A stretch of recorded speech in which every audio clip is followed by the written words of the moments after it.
the Comcast Business Studios. 97.5, The Fanatic. John Kincade, Andrew Salciunas. This is Kincade and Salciunas. 97.5, The Fanatic, and 97.5thefanatic.com. He's back. No, not Andrew Salciunas. He's still out sick. But Jalen Hurts was back at practice yesterday. That's the more important one, honestly, now, to the whole city psyche. Yes, number one was back on the practice field, or rather Lincoln Financial Field, because they practiced over there. And an interesting quote from Jordan Love has the quarterback comparison injury-wise flipped on its head in just a short 24 hours. We will discuss today and take you closer to Eagles-Packers. I'm Connor Thomas. This is Kincade and Salciunas here on 97.5 The Fanatic.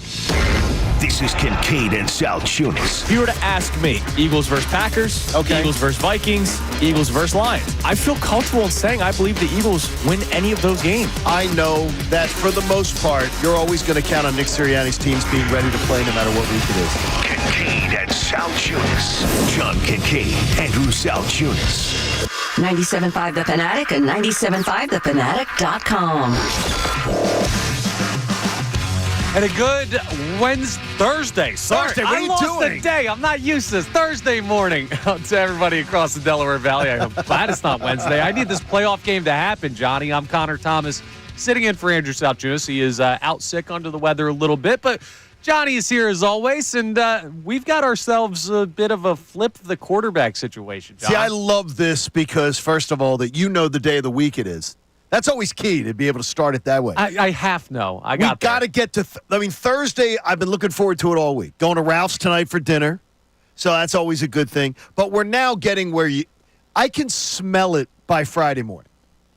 Thursday, though, we're getting there. You can't smell it. Yeah. So I'm smelling it for both of us. Thank you. I appreciate B-Gun, that. just smell it. Wafting it in. He's smelling Penn State, too, today. But I'm not smelling any of that. So there it goes. We used to have this giant hill in the neighborhood behind mine that we used to ride our bikes up and down. And where we are right now, it feels like we have just crested the hill that is Wednesday of this week, and everything is downhill. Like, the next couple days are going to go, like, flying by. They're going to be snappy as we get closer to Eagles-Packers, Sunday, 4:30 p.m. from Lincoln Financial Field, the wild card postseason matchup. And the huge news yesterday, Jalen Hurts back at practice. He practiced in a limited capacity, according to the injury report.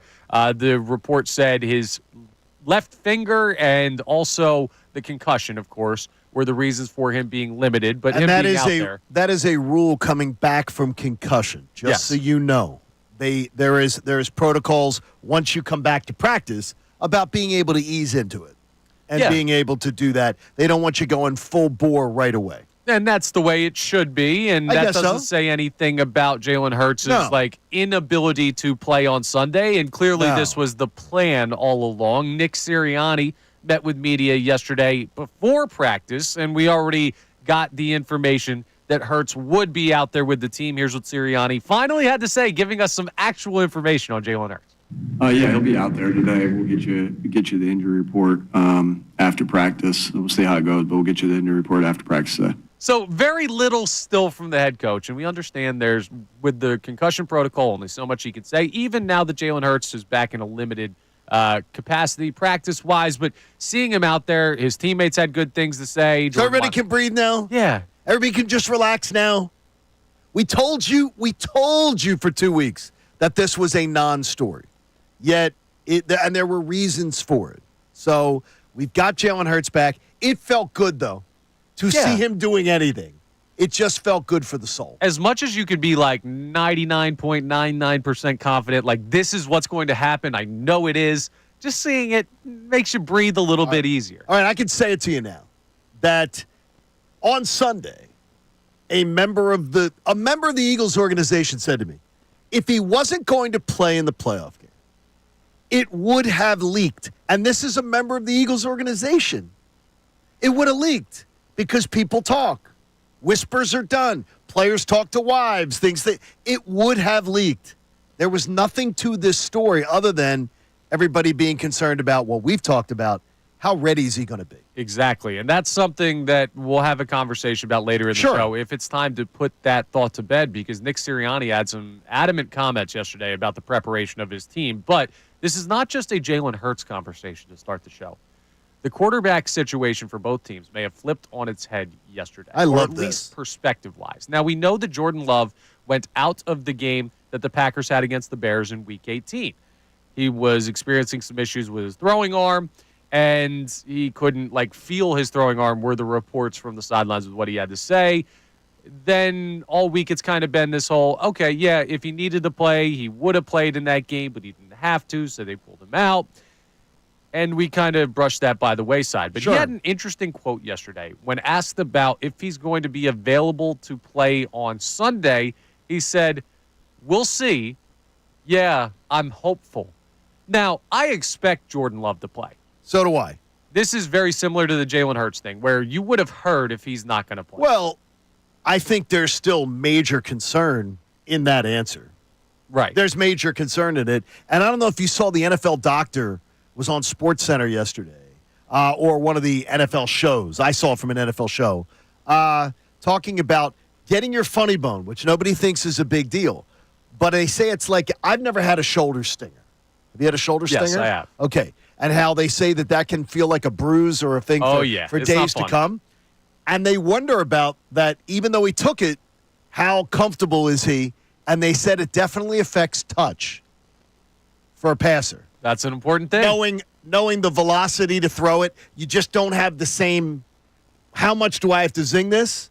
So you could have some skied balls on Sunday, things like that. So here's He's what it means overthrowing to people. me, right? Do you remember when Brett Favre threw that duck that Brian Dawkins picked off? Was that a postseason game? Yeah, it was a That was out to postseason 4th game. and 26. That was the right. 4th and 26 overtime. They all run together after so much. That was First down. incredible. First down, mind you, he did that. And he had no reason to do it. You could have one of those type throws where stuff just floats, but this is not is Jordan Love going to play on Sunday? Jordan Love is going to play for the Green Bay Packers on Sunday. Here's what I think. Okay. So this is now how limited is Jordan Love going to be in what he's going to be able to do? And it opens up the question that we're going to start the show with, which is this. Should the Eagles' defensive strategy be make Jordan Love beat you? Okay, now this is interesting. Because what is your strength? Your strength is Secondary. Your secondary. Your secondary has been amazing all year long. But who are the most dangerous people on offense to beat you? Josh Jacobs. He's number one. Josh Jacobs, number one.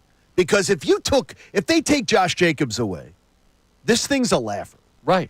I mean, it's going to be a laugher. That's exactly what I'm thinking. And also with the Christian Watson injury, torn Sure. ACL, done for the They're year. not going to stretch the field. Not as well, at least. They're going to still have to try to, but they're limited in the receiver core.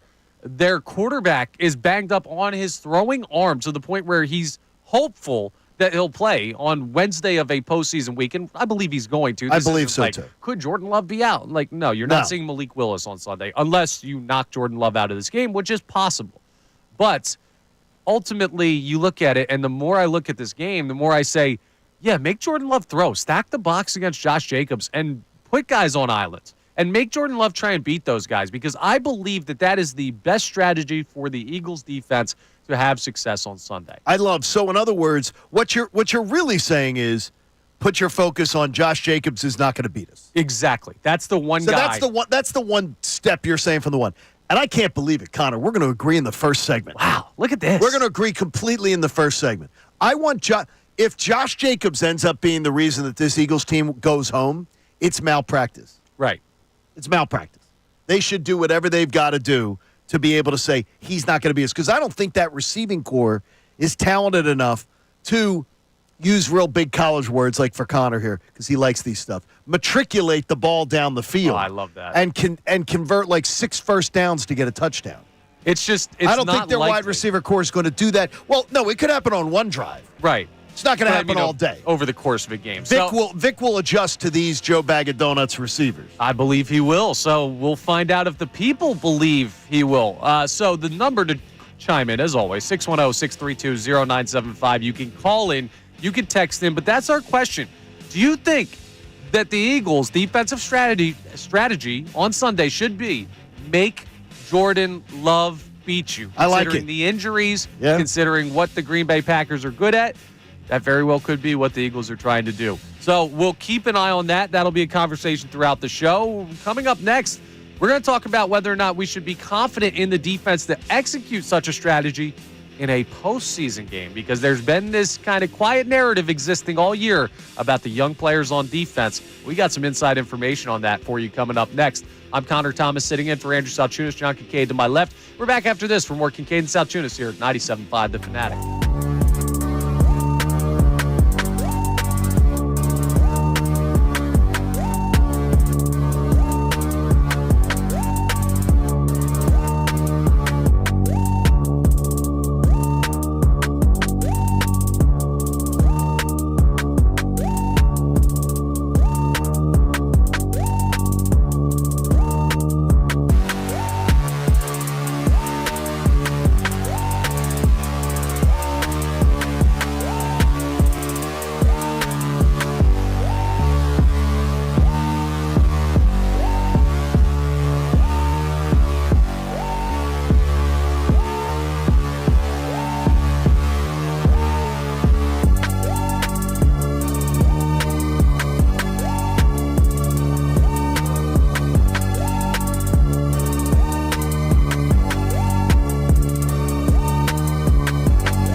It is Kincade and Salciunas, and Andrew Salciunas will hopefully be back. Hopefully, tomorrow. he's getting over this nasty flu. Yeah, he's dude. fighting it, and I appreciate that my partner's not here Why's that?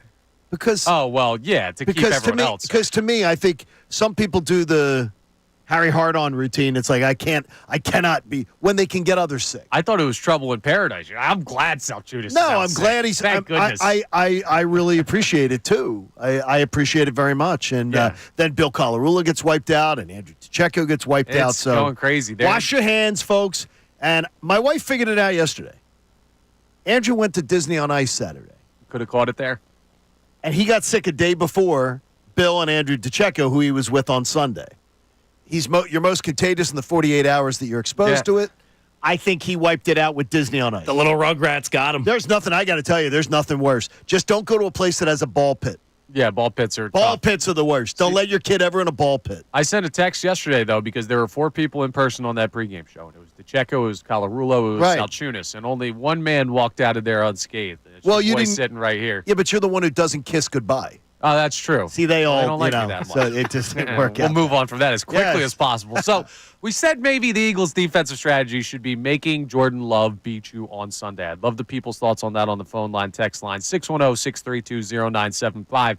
But should we be confident in the defense to execute that strategy on Sunday? Why would someone you think have that concern? The only argument would be the young players playing in the postseason. We've made this argument about Jaden Daniels a bunch. We've made it about Right. Sam Darnold without postseason experience. It's not just quarterbacks.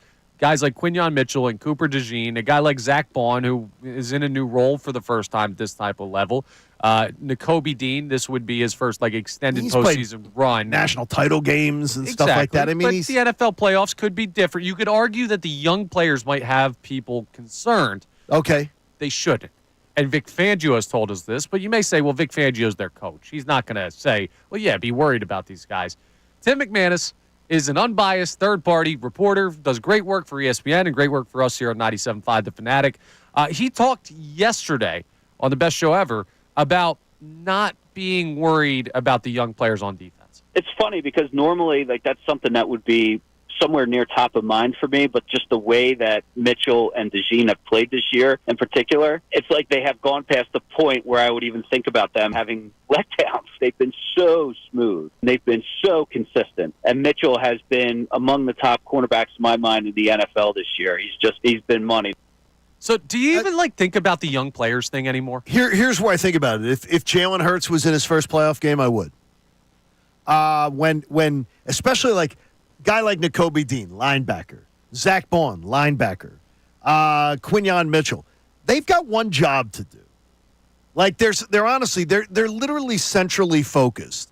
And to me, I don't put it into consideration because, especially when they talk about young pass rushers, I never do. Because I'm like, look, go get quarterback, go hike, go. That's like caveman stuff. And to me, if you're talking about a quarterback who has to have his hand on the ball every single play, making decisions, things like that, that would concern me. It doesn't concern me in the least with almost any of them. The most it would concern me with is Cooper DeJean. Why is that? Why Cooper? Because I think that he's going to be all over the place, and I wonder if they will try to find something. Matt LaFleur is very smart. He is. He's really smart. He's no Nick Sirianni. Yeah, he is. In fact, I would trust him. Matt LaFleur is going to be on Coach's Jeopardy week before Nick Sirianni.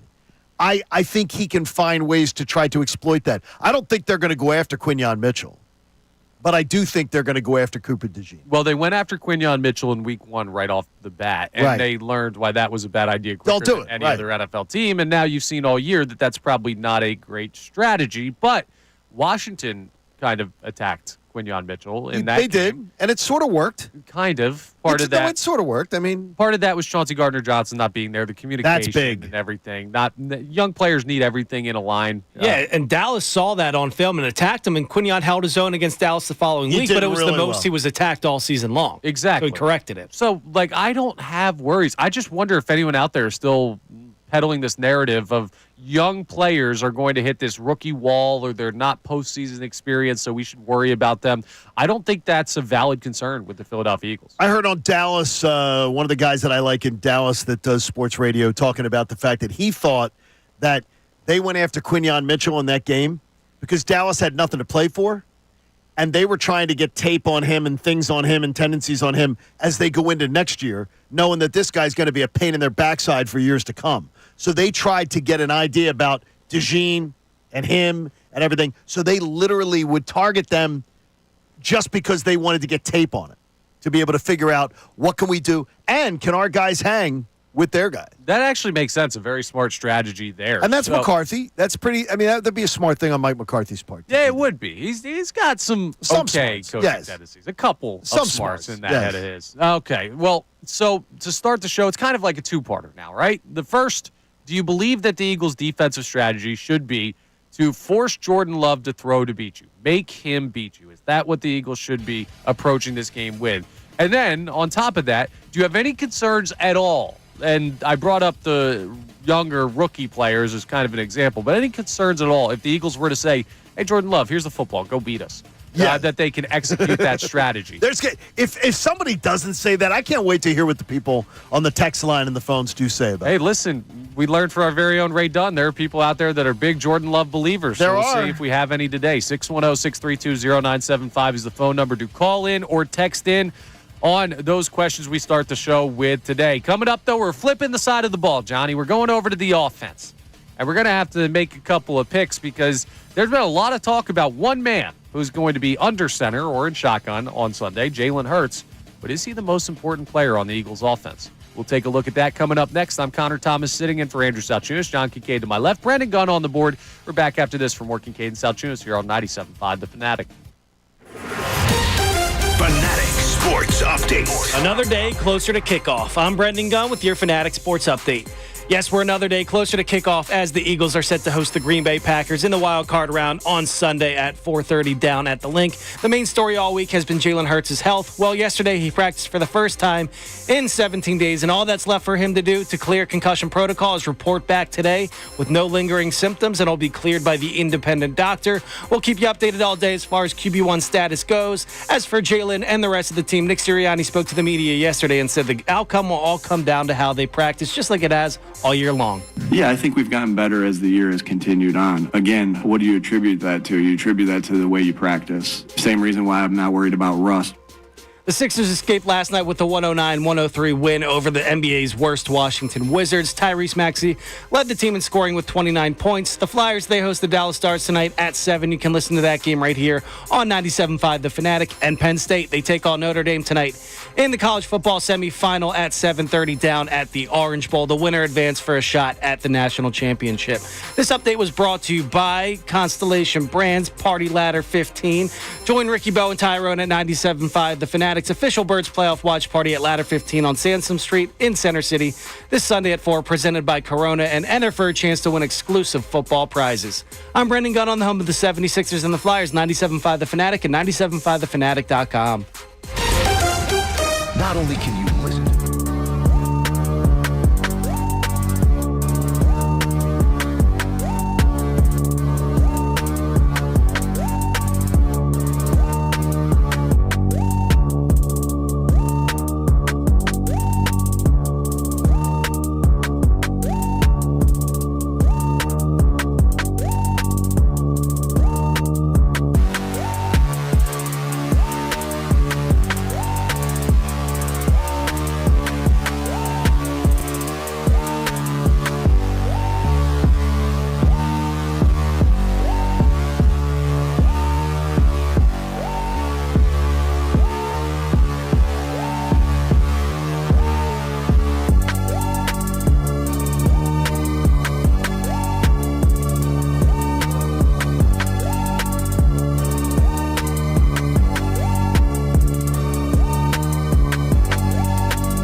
today on Kincade Salciunas. I mean, it's been a busy week with the postseason game coming up between the Eagles and the Packers.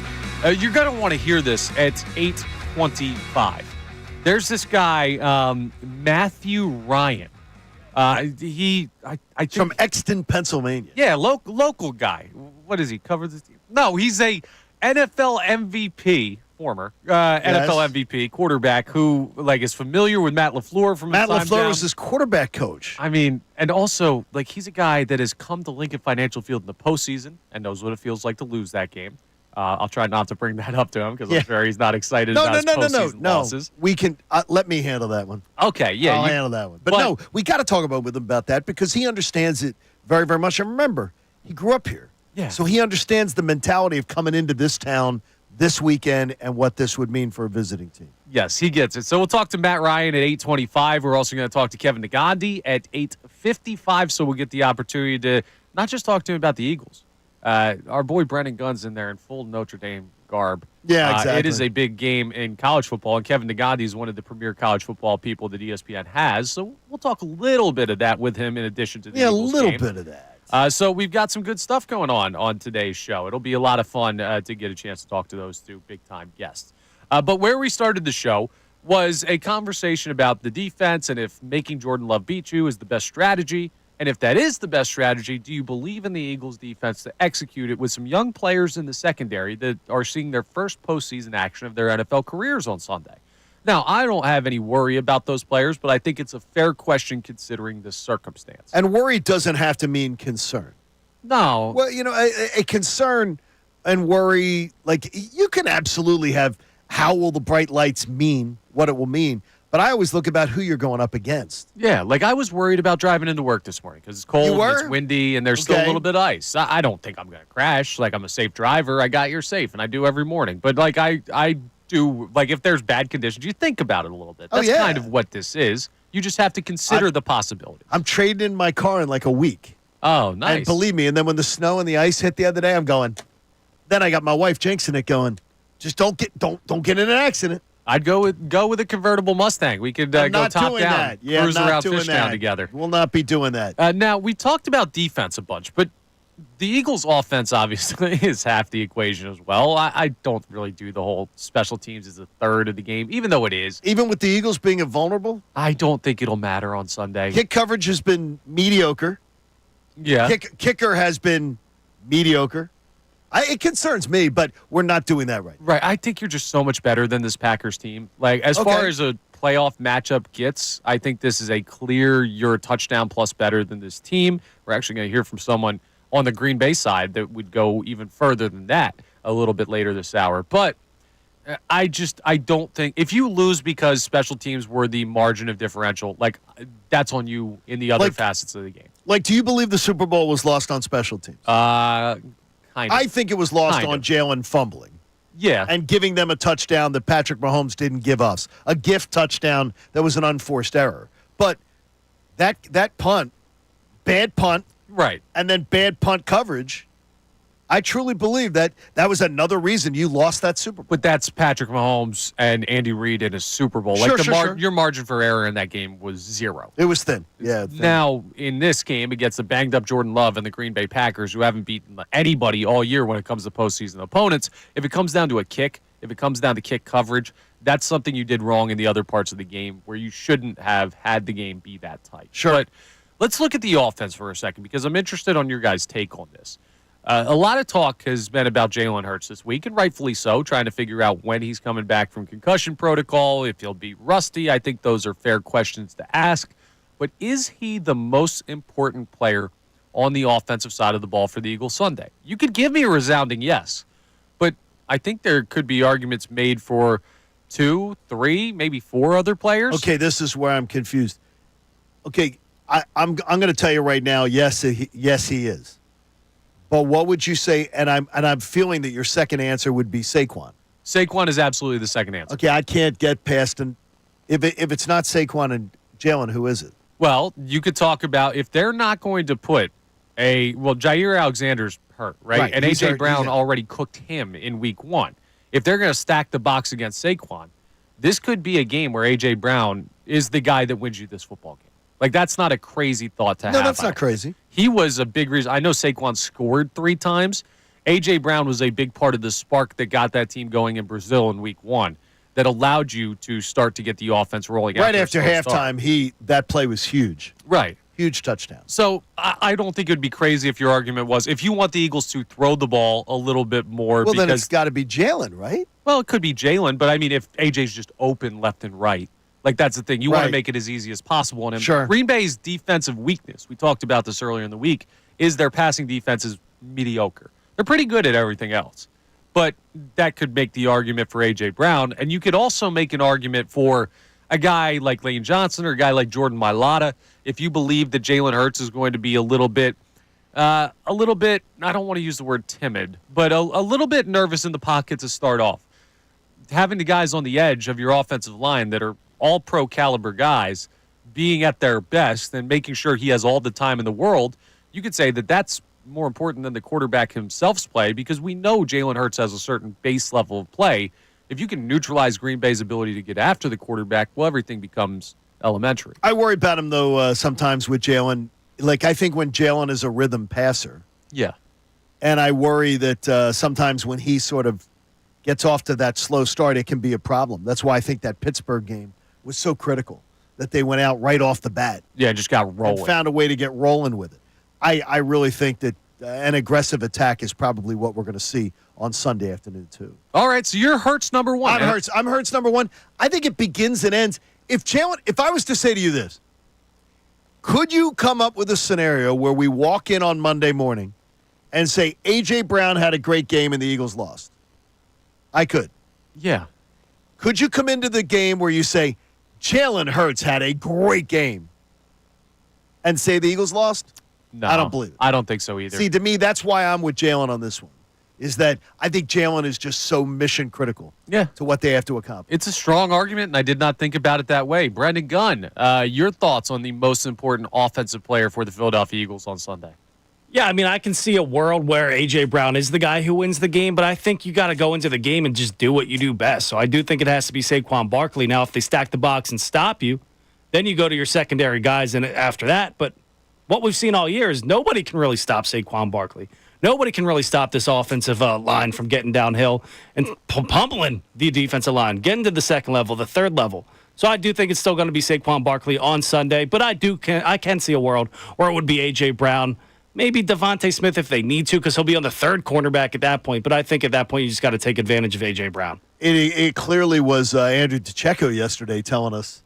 I think he has a strong feel that that Devontae Smith is going to have a big day. Yeah, I mean, listen, he's getting their number 3, who their number 3 cornerback normally is. Which, to put that guy on Devontae Smith and then have Dallas Goedert be dealt with by linebackers and maybe a safety up in the box, that's just, it's not a way that you can really slow down this Eagles offense. The other thing that's really interesting to think about is while I do lean towards Jalen Hurts being the most important guy on offense, I just wanted to start the conversation. Okay. How many other teams in the playoffs right now, would there even be a conversation about their quarterback not being their most important offensive player? Yeah, that's the truth. Maybe the team you're playing this week, and that's because Jordan Love is banged up, and you could say it's Josh Jacobs. But outside of that, every other team, it's the quarterback. And here, you're just so multiple that you could make the claim about multiple guys, and you just have so much talent. This is why this team is so great. Sure. Because we can point to all of these great reasons why they should have success, and if one falters, the rest should be able to pick up the slack. They're a beautiful football team, and the hope is they play like one on Sunday. Now, you guys are going to love this because we got an idea of what the Green Bay media was saying as far as Sports Talk Radio. Yesterday, Johnny checked in on what an Achilles heel for the Eagles could be, according to Green Bay Sports Talk Radio. We'll remind you of that coming up next. But we got some insight from a guy who's going to be talking Packers football on Sunday, played for the franchise, and likes the Eagles in this game. We'll let you hear from a former Packer coming up next. I'm Connor Thomas, sitting in for Andrew Salciunas, John Kincade to my left, Brendan Gunn on the board. We're back after this from Kincade and Salciunas here on 97.5 The Fanatic. Vacation.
guys are going to love this. I loved hearing it this morning when I first listened to the clip. What we have coming up for you, we have a former Green Bay Packer that is bullish on the Philadelphia Eagles' chances to win the game Sunday. He's not just talking about winning the game. He's talking about how they're going to win the game. So we're going to get into that in just a second. But to remind you what we've been getting into, our main conversation today, the quarterback situation has flipped, right? Jalen Hurts was back at practice yesterday, now in a limited capacity as required by the concussion protocol. So what they have to do is they have to reevaluate him after he goes through his first limited practice and see where his baseline is at, or where he's at compared to his baseline. And then he can get fully cleared and be ready to go. So there's still another step to clear, but the assumption is he should be okay. And seeing him back at practice made us feel much better. Jordan Love, on the other hand, when asked about playing Sunday against the Eagles, he said, "We'll see. Yeah, I'm hopeful," which doesn't exactly inspire confidence if you're a fan of the Green Bay Packers. Now, I think he'll play, but I don't know how great he's going to be feeling, especially cold weather, great defense. He takes one or two hits, and Brendan Gunn would probably want him to get hit as soon as possible so that we can find out. Get him warmed up. The hits, that's something that I do have a question about. Are they going to be able to get home on Jordan Love? Yeah, and that's something that's going to be a big part of the game. The pass rush is definitely a question mark for the Eagles, more so than anything else on the defensive side of the ball. But should the strategy be make Jordan Love beat you? Is it take away Josh Jacobs, who's had an outstanding year from them, and say, okay, well, we're going to let the guy who couldn't feel his arm a week ago, that was saying halfway through the week, yeah, I'm hopeful I'll play, see if you can beat one of the best secondaries in football. See if you can take care of that, Jordan Love. And I think that should be the strategy for the Eagles defense on Sunday. I'd be interested in your thoughts, 610-632-0975 on that.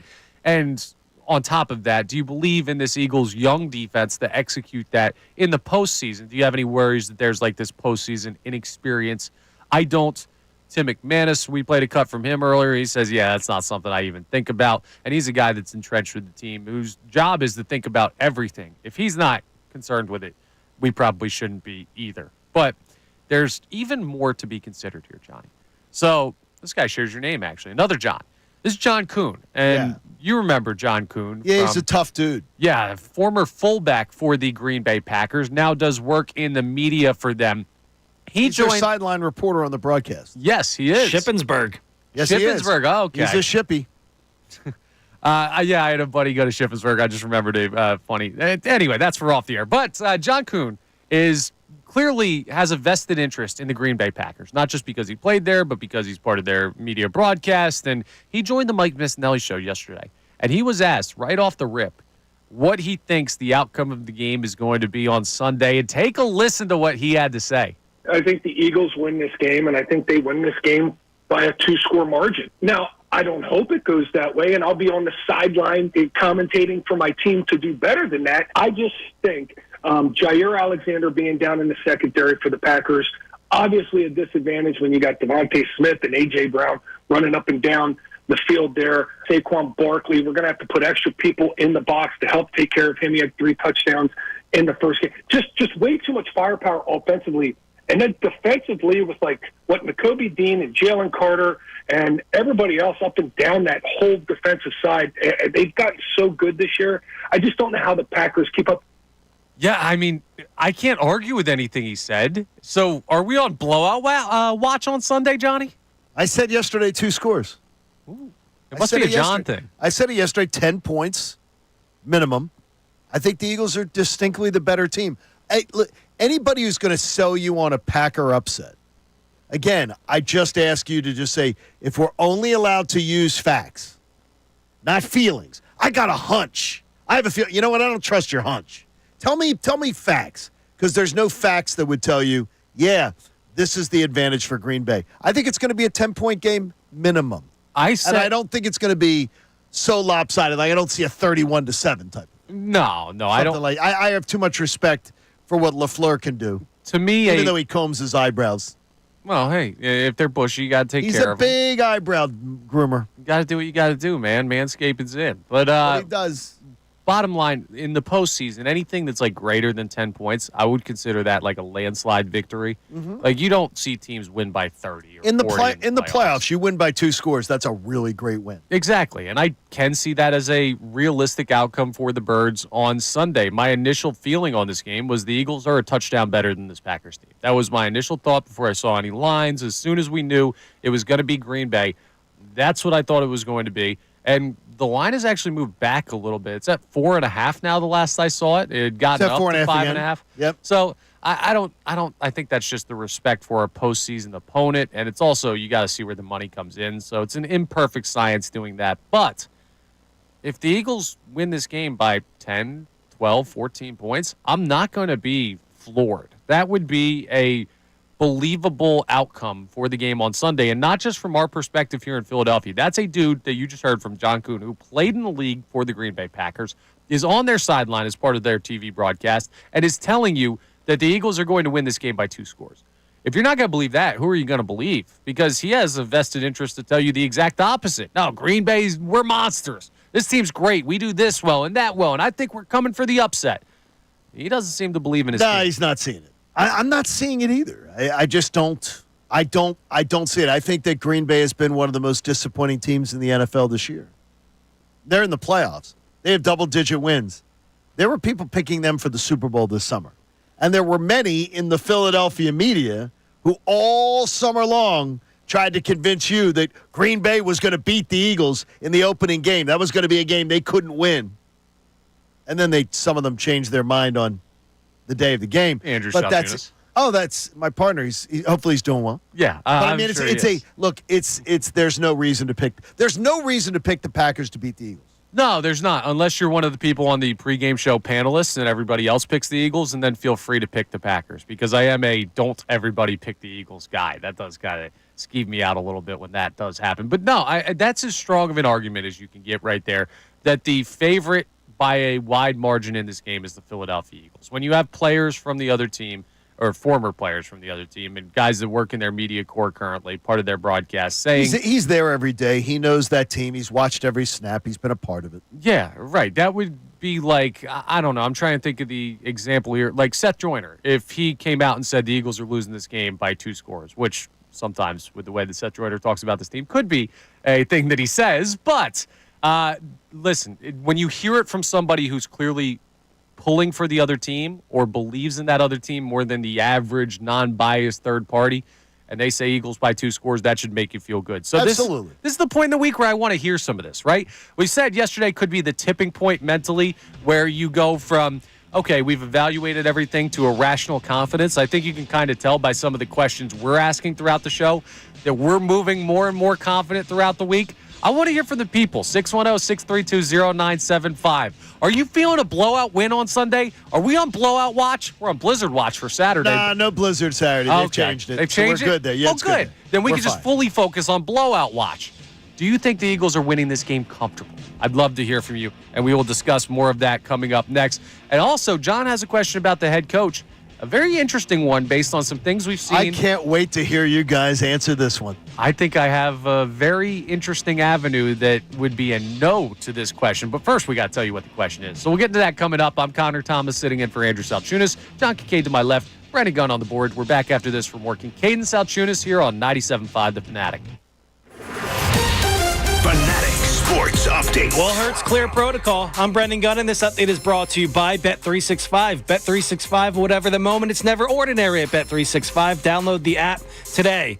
We're another day closer to kickoff as the Eagles are set to host the Green Bay Packers in the wild card round of the playoffs this Sunday at 4:30. The main story all week has been Jalen Hurts' health. Well, yesterday he practiced for the first time in 17 days, and all that is left for him to do to clear concussion protocol is report back today with no lingering symptoms. We'll keep you updated all day long as far as QB1 status goes. As for Jalen and the rest of the team, Nick Sirianni spoke to the media yesterday and said it all comes down to how they practice, and that will show the results. Yeah, I think we've gotten better as the year has continued on. Again, what do you attribute that to? You attribute that to the way you practice. Same reason why I'm not worried about rust. The Sixers escaped last night with the 109-103 win over the Washington Wizards. Tyrese Maxey led the team in scoring with 29 points. And we got a busy night in sports. The Flyers host the Dallas Stars tonight at 7. You can catch that game right here on The Fanatic. And Notre Dame is taking on Penn State, or as people in this area probably think, Penn State is taking on Notre Dame in the college football semifinal tonight at 7:30. This update was also brought to you by Mercedes-Benz. The fully electric EQS sedan from Mercedes-Benz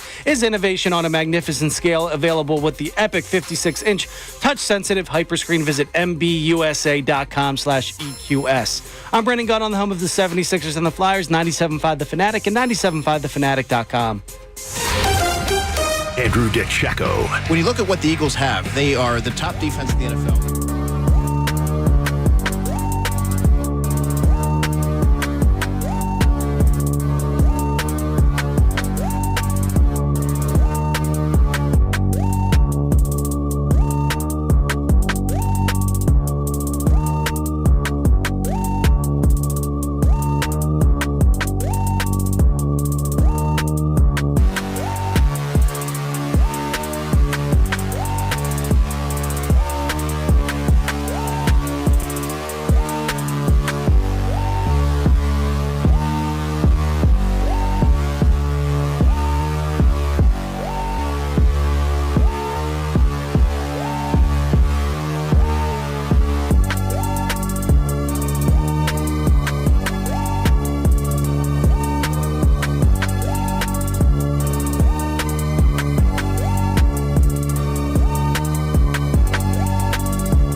from John Kincade here in just a second. I'm Connor Thomas sitting in for Andrew Salciunas. He is out with the flu. The hope is he'll be back tomorrow so he can get us all geared up for Packers-Eagles. He's heartbroken to not be here. Yeah, dude. But again, we appreciate him not being here. Right. Tough week to miss, but he's got to get himself better, and everybody out there, it is bad right now. It is. It is bad. Did you have the thought at all about, like, Eagles, go home and do not leave your house and do not possibly have like a sickness, because we've seen it before for postseason games and big games where a team has like a sickness in the locker room. Something runs through the locker room. Exactly. That always it's not a worries me good. a little bit. It's not a good thing. You don't want to be dealing with this time of year. Yeah. Good thing is though, if you do go through it, you're most likely not going to go through it 2 weeks from now. Right. Or 3 weeks from now. Yeah. So just like please. Brendan Gunn said, Jalen Hurts should get cracked first play to get it out of there. Maybe the Eagles should get sick so that they can't get sick for the NFC Championship game. That's a foolproof plan right there, honestly. It is. Good work. No, it's a fool-made plan. That's what we're going to call The that fool. one. But we've still had plenty of time to get you all prepared for Eagles-Packers, and we still have another day tomorrow. But this is the point in the week where things start to tip to, like, they're not losing this game. Like, you come to terms with all of the questions that we've asked throughout the week and all of the concerns, and now you reach a place where you say, okay, we haven't really found anything in our evaluation of how this team could possibly lose, talking about the Philadelphia Eagles at home against the Green Bay Packers team with a banged-up quarterback, their top stretching wide receiver out for the year. Like, they haven't beaten a postseason team convincingly or really at all year. Like, They beat the Rams. Yeah. They snuck by the Rams. Right. Where the Eagles like literally dominated the Rams. They snuck by the Rams. Exactly. And That's about their high water That game mark was at in the moment. Lambeau, or was that? No, it was at LA. Okay, gotcha. So that's not probably a their bad best win of the year. And I guarantee you they had 30,000 Packer fans in the stands. I'll tell you this right now. Do you know that the Green Bay Packers division record in the NFC North, and I know it was a tough division, so I'm not saying like this team stinks, but their divisional record in the NFC North was the same as the Chicago Bears? Yeah, they're 1-5, right? Yes. Like, their only win in the NFC North was over Chicago, and they dropped the game to Chicago last week. Like, this team, when they've played top competition, they are not as much of a threat as they look like based on their record. So we've had a bunch of questions on that. We're going to check out the text line coming up in a little bit. But, John, I want you to ask this question about Nick Sirianni, because I think it's very interesting, the scenario that you put together for a head coach trade. Yeah, now here's one, and again, I am not proposing this, but what I'm saying to you is, could you see this being a reality? We have seen Mike McCarthy, Kevin O'Connell, and Mike Tomlin all come up in discussions from prominent NFL insiders like Adam Schefter that teams inquired and said, we would love to interview your coach, or we would like to trade for your coach. That there was at least kicking of tires. I don't think it ever got anywhere with Kevin O'Connell. I don't believe it did. No. But he was nearing the end of his contract. So people are like, he's going to cash in big time. Is he available? Mike Tomlin, by the way, if they don't win on Saturday, they haven't won a playoff game in 8 seasons. And he's not going anywhere. But Mike Tomlin would be fired in any other city. Yes. Any other city. If you don't win a playoff game for 8 years, you're gone. Especially, he wouldn't be here still if he was the coach. He would already been gone. Yeah. If it was a town like Philly, New York, or otherwise. So, but teams have inquired about trading. So I ask you this: could you see any scenario where teams are like, look, there are a bunch of teams looking for coaches. Hey, Jeffrey Lurie, can we talk to Nick Sirianni? We want your coach.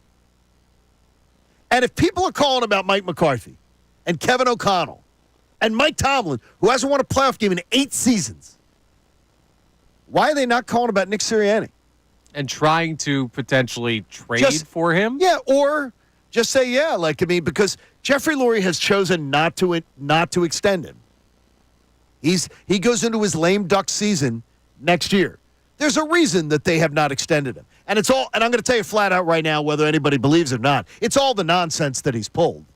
It's all the nonsense with the press conferences, with some of the childish behavior, with getting into it with fans. That's part of the reason. They wanted this year to be a show us. Well, he's shown us. He's shown you. To Nick's credit, he's had it's been a great year, and they're in a great position to succeed. But does it show you something about how the rest of the league looks at Nick Sirianni?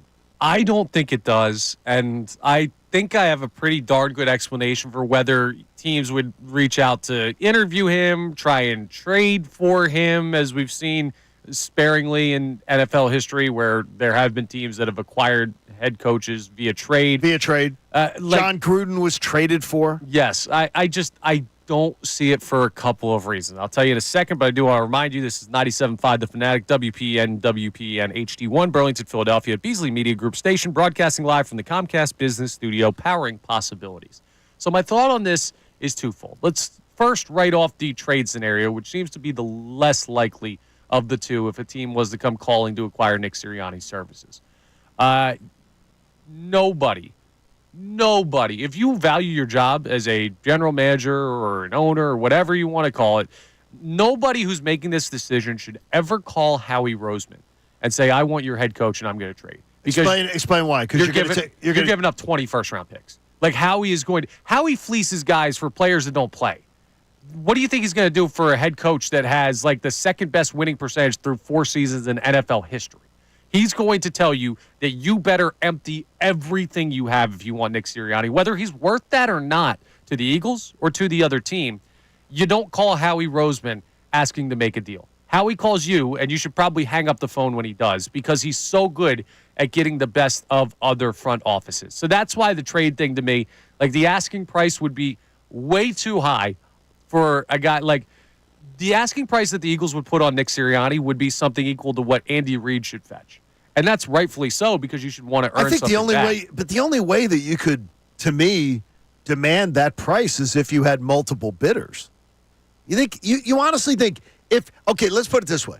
Let's say the Eagles, and I say stupid enough, and I want to make this clear. If the Eagles, and I believe Nick Sirianni should be here next year. No matter what happens on Sunday, Nick Sirianni has earned the right to coach this team next year. He's going to be here next year. But if for some reason the Eagles parted ways with Nick Sirianni, you think you'd have a job next year? Absolutely. I do not. You don't? Nope. Really? No, I do not. Why not? Because I think he's looked upon like Doug Peterson. Yeah, but Doug didn't. I know Doug won the Super Bowl. Doug had to sit out. Doug didn't get a job. Yeah, but Doug kind of completely lost his locker room and never had the chance to recover from that. Like Doug's, which is, you mean what happened to Nick Sirianni last year? And now he's shown, hey, blip on the radar. I've bounced back. I won 14 games in the regular season. Okay, but it's got to be. Then he should be a sought-after commodity. I think he is. You think he would be? I absolutely think he is. What do you think, Brandon? Look at some of the coaches. Look at the coaches that they're kicking the tires on around the NFL. Mike McCarthy's being asked to be interviewed. Like, I don't think he's coaching next year if he got fired. I don't think he's being a head coach. I think he would have to take a year off. Like Doug I think he'd have to too. I completely disagree. I don't think he's not Andy Reid. He's not getting a job as soon as he's fired. You don't have to be. Who are the head coaches in the NFL Sean right Payton now? got fired, didn't get a job right away. I don't think there's usually a buffer year. Yeah, I don't think he's talked about in regards. Well, Andy Reid, if you remember, and you guys were young. Also, Sean Payton took off on his own. He did, yes. Andy Reid got fired, and within 24 hours, I think it was 36, he actually signed the paperwork. Dude, Belichick didn't get a job.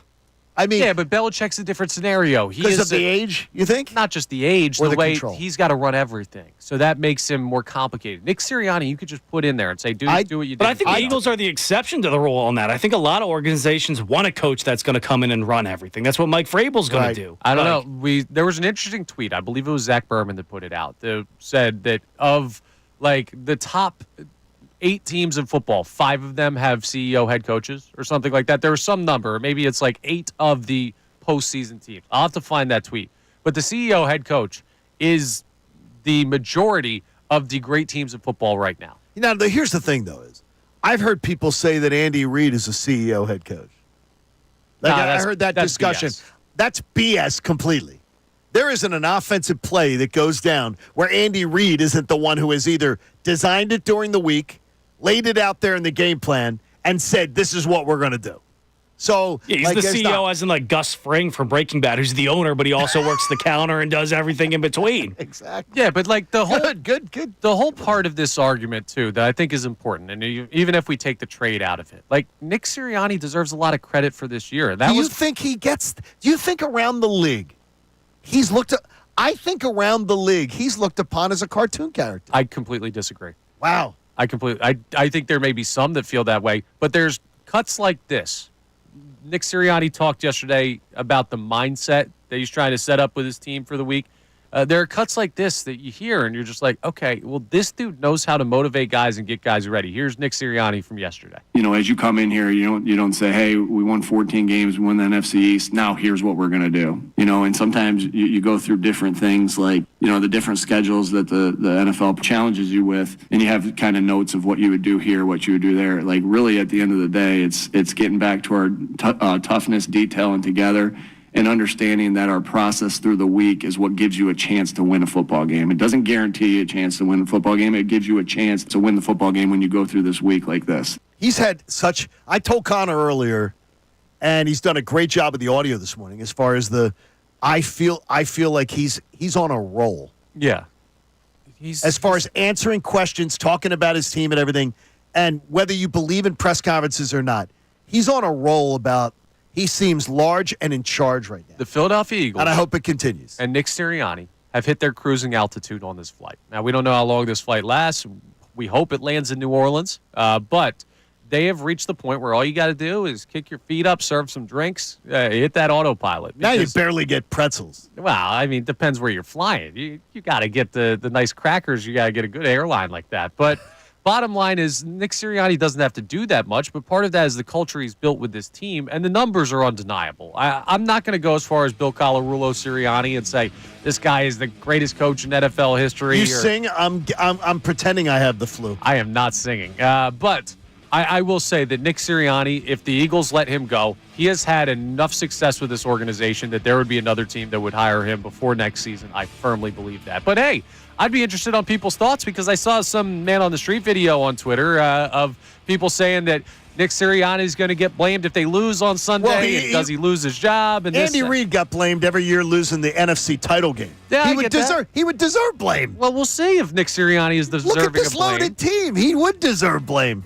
We will find out on Sunday. Now, we both think the Eagles are winning, but I'm interested in the people's perspective. Is Nick Sirianni a hot coaching commodity? Not that he's going anywhere, because we don't want to see him go anywhere, but 610-632-0975. You can call in. You can text in. What's the feeling in the fan base on the head coach right now? I want that perspective. Coming up next, we'll reset our big stories of the show, and also we have some awards that we're giving out, some honors that we're going to have to discuss, and whether they matter more than another set of honors, we'll explain exactly what we mean. But it's an interesting scenario. We will discuss that coming up next. I'm Connor Thomas in for Andrew Salciunas. John Kincade to my left. Brendan Gunn running the board for us today. And we're back after this for more Kincade and Salciunas here on 97.5 The Fanatic. Tyrone Johnson.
and we've had a busy start to this show. This is the time of week where you look at a situation, the fan base starts to build that confidence. This is the time of week where you're on the downslope of the week towards the game. Everything starts to move a little bit faster, and you say, okay, I have gone through the evaluation of this team.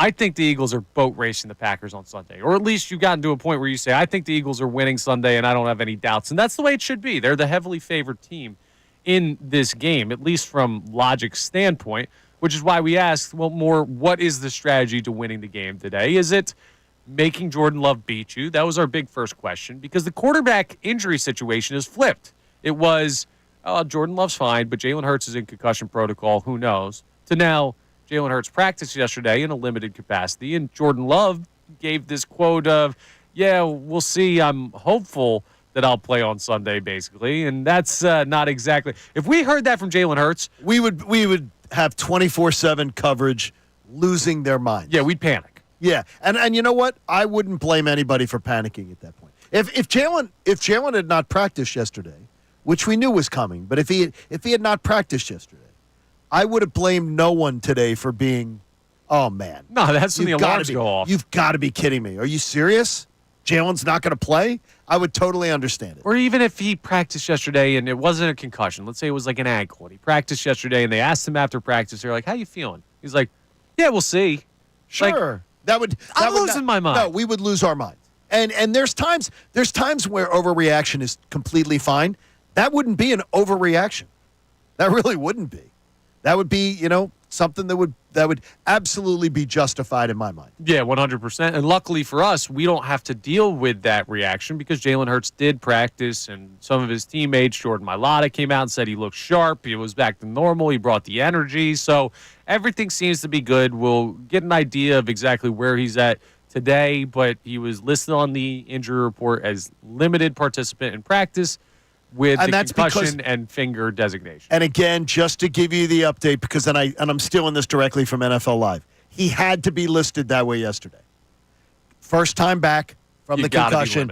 That's what he has to do, because they're not allowed to throw him out there and just make him. He had to prove that he can get through that today. He'll be fine. Yeah, but you can clear that limitation in a day, or sure, even exactly. if he's limited tomorrow. I mean, all you need to do is have a day where you're clear of those symptoms after doing that practice, strenuous physical activity, and you're good to go. And he's practicing. That's the biggest thing. Like, he was throwing, he was knocking the rust off. It was a great thing to see. So we asked you, with that in mind, the quarterback health situation flipping, do you try and make Jordan Love beat you? If that is indeed the strategy, do you trust the young secondary to do that? We've had a lot of questions that we've asked so far today on the show, so be gone. Let's open up the text line. You can check in at 610-632-0975. You could also, of course, call in at that number. What are our friends saying on the text line? Yeah, we got Bobby and Chalfont checking in. He says, healthy or not, make Love beat you. It's the more likely route to cause turnovers. Those receivers against the Birds secondary is a mismatch for the Birds in their favor. So it's not just the health of Jordan Love, remember. It's also losing Christian Watson to the torn ACL. But I get what Bobby's saying there, our texter.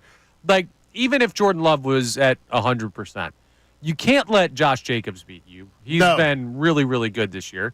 And you kind of want this secondary to have the impact on the game that you want. So you say, hey, if you're going to try this secondary, throw at Cooper DeJean, throw at Darius Slay, throw at Quinyon Mitchell, throw at Chauncey Gardner-Johnson, who has been an interceptions machine. Throw at Reed Blankenship, who had a couple nice picks earlier this season. Like, throw at any of these guys. We'll take our chances.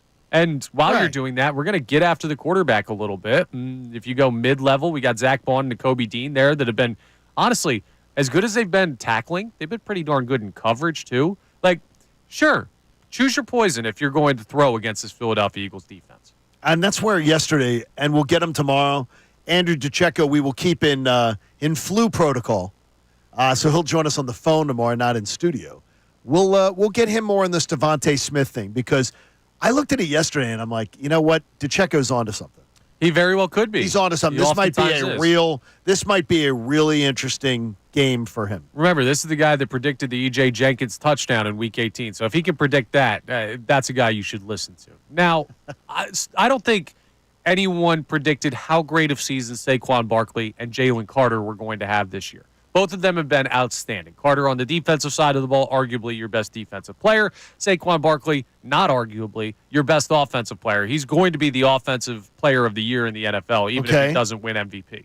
But they got some awards yesterday. They were both named to the NFLPA All-Pro team. Now, that's the one the players vote on. This is the players. It is. Voting on it. Not the media. And to me, I ask you guys the question. Is this more of an honor? Absolutely not. Okay, explain to me why. Did you see the offensive line that they selected? Okay. There was not a single member of the Philadelphia Eagles offensive line that was voted to this team by the players. And to you say that is a bull. Then that is a BS. Yeah, the second that I see that, and not a single guy, Jordan Mailata, Landon Dickerson, Cam Jurgens, Lane Johnson, hell, even Mekhi Becton deserves consideration for end-of-year honors like that. None of those guys get there? That's absurd. You're at that point, you go. It invalidates the list. It invalidates. So what do you think's involved?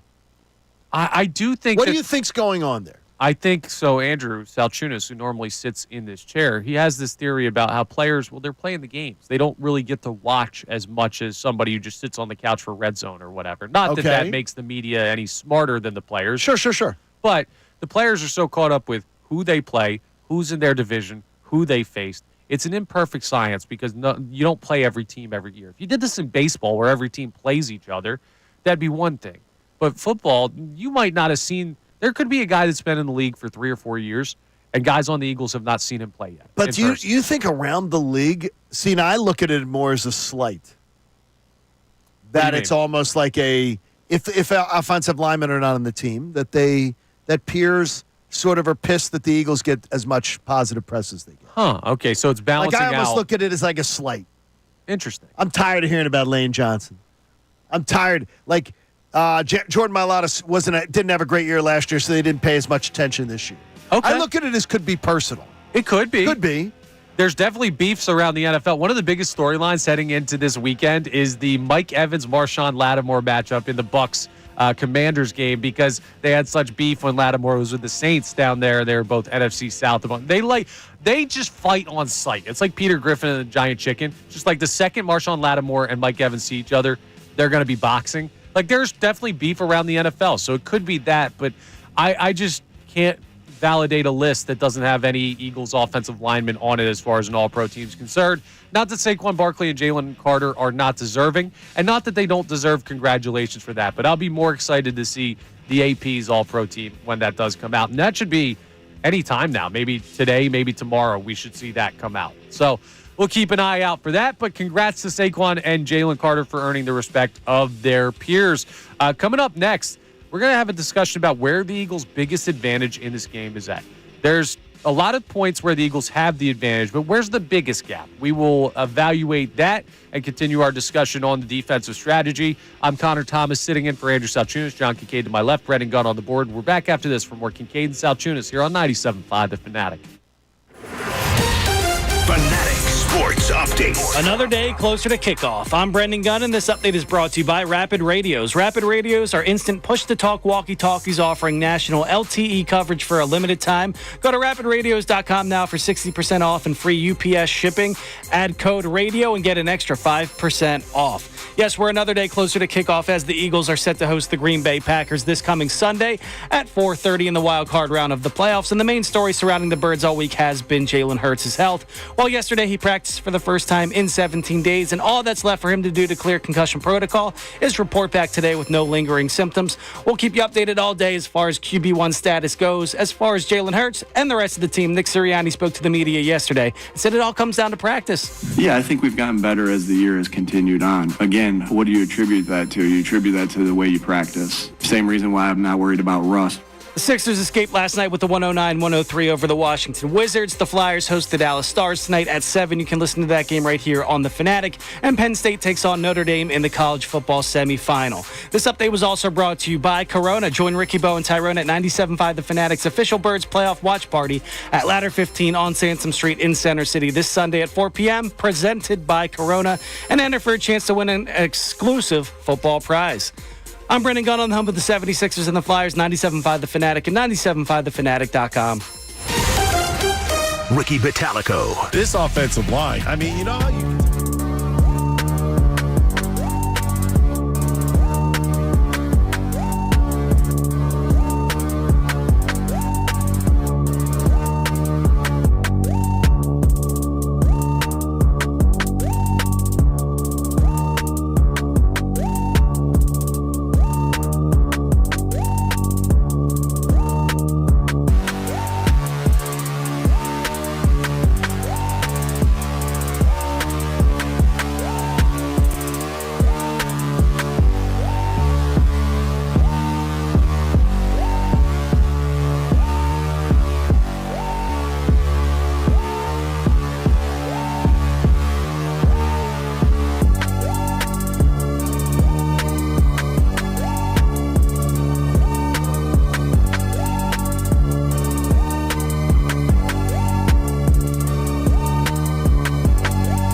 hour, or just under an hour, we will have Matt Ryan joining us. 8:25, he will check in. A lot of reasons why we want to talk to Matt Ryan today. He has played in numerous NFL postseasons and a Super Bowl. He is a former NFL MVP. He's lost a postseason game at Lincoln Financial Field.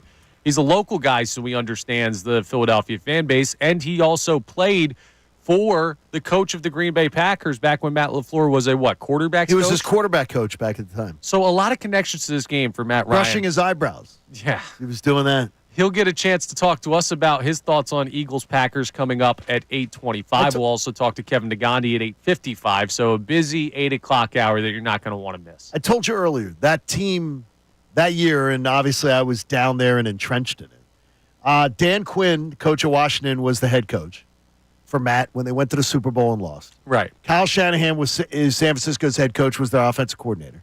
Raheem Morris was the assistant head coach, now the coach of the Falcons.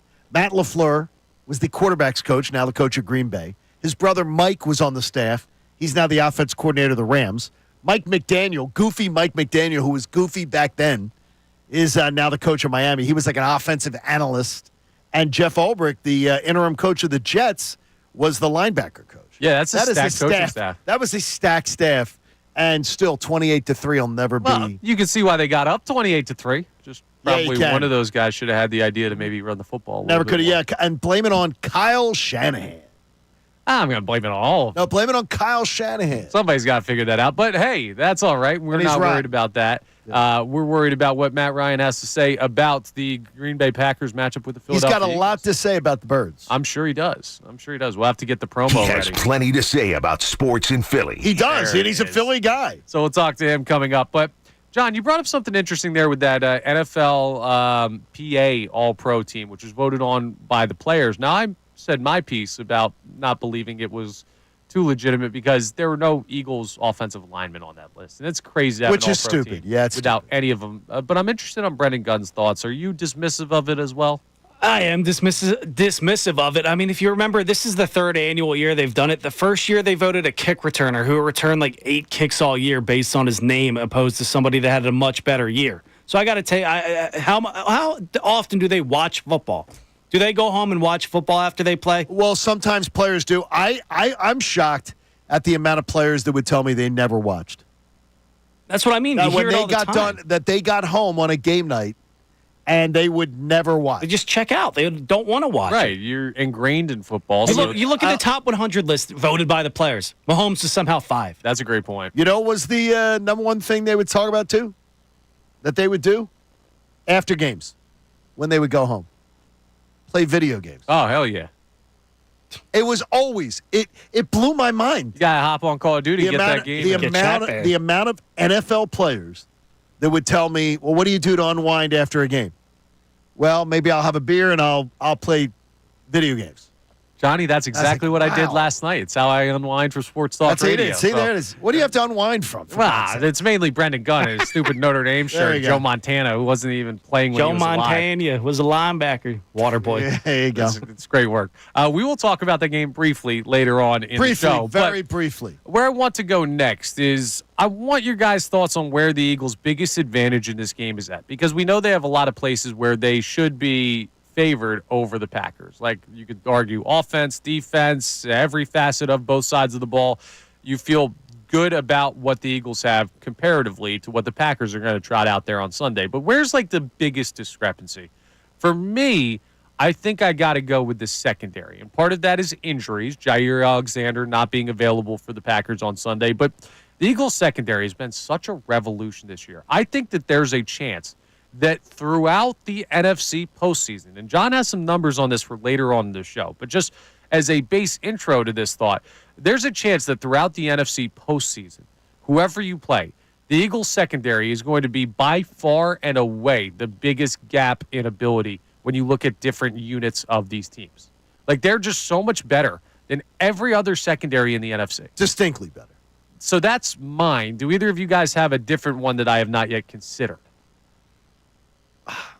How about neutralizing the defensive fronts of opposing teams? Who's the last? That's a great point. Who's the last defensive front of a team that ate against the Birds? That really ate. Wow. I don't remember. Like a game where you go, man, Jalen has just been under complete duress today. Micah Parsons didn't do it at all this year. T.J. Watt was good, but not good in that way. The Rams did early. Yeah, Jared Verse was all right in that game. He had that play where he completely bowled over Jordan Mailata, which is just ridiculous. Which you don't see. Yeah, like no other human on the planet is doing that. But you're right. You bring up a good point. Is that, like, to me, that's the one thing that all season long we haven't talked about. We haven't talked about the Birds, the game where the offensive line sort of got owned. It just hasn't or happened. where where the opposing defensive front. Now we've had quarters of it, but there's been stretches of games. But we really haven't had that game where they just were completely ineffective. Which is so weird. The Tampa game was bad. Yes, but that was bad without, in a lot without of ways. Lane, and it's true. Without Lane, something's just wrong with that unit. And without having faith in like the guys that you're throwing the ball to. I mean, you had a couple of rookies, and then you had Jahan Dotson, who'd barely been here a month. Like, it wasn't like you had this safe option that you felt good about outside of Dallas Goedert, and they were probably keying on him. We don't have to worry about that. The hope I'm still fascinated by that, though, by the way. Yeah, I mean, they haven't found a way to get Jahan Dotson more involved. I just don't think Big they have game on the Sunday plays. with Tanner McKee. Do you think it's just enough that there's not enough snaps? Yeah, exactly. Like, I just by the time AJ gets fed, by the time Saquon gets fed, And is he more Devontae. comfortable outside?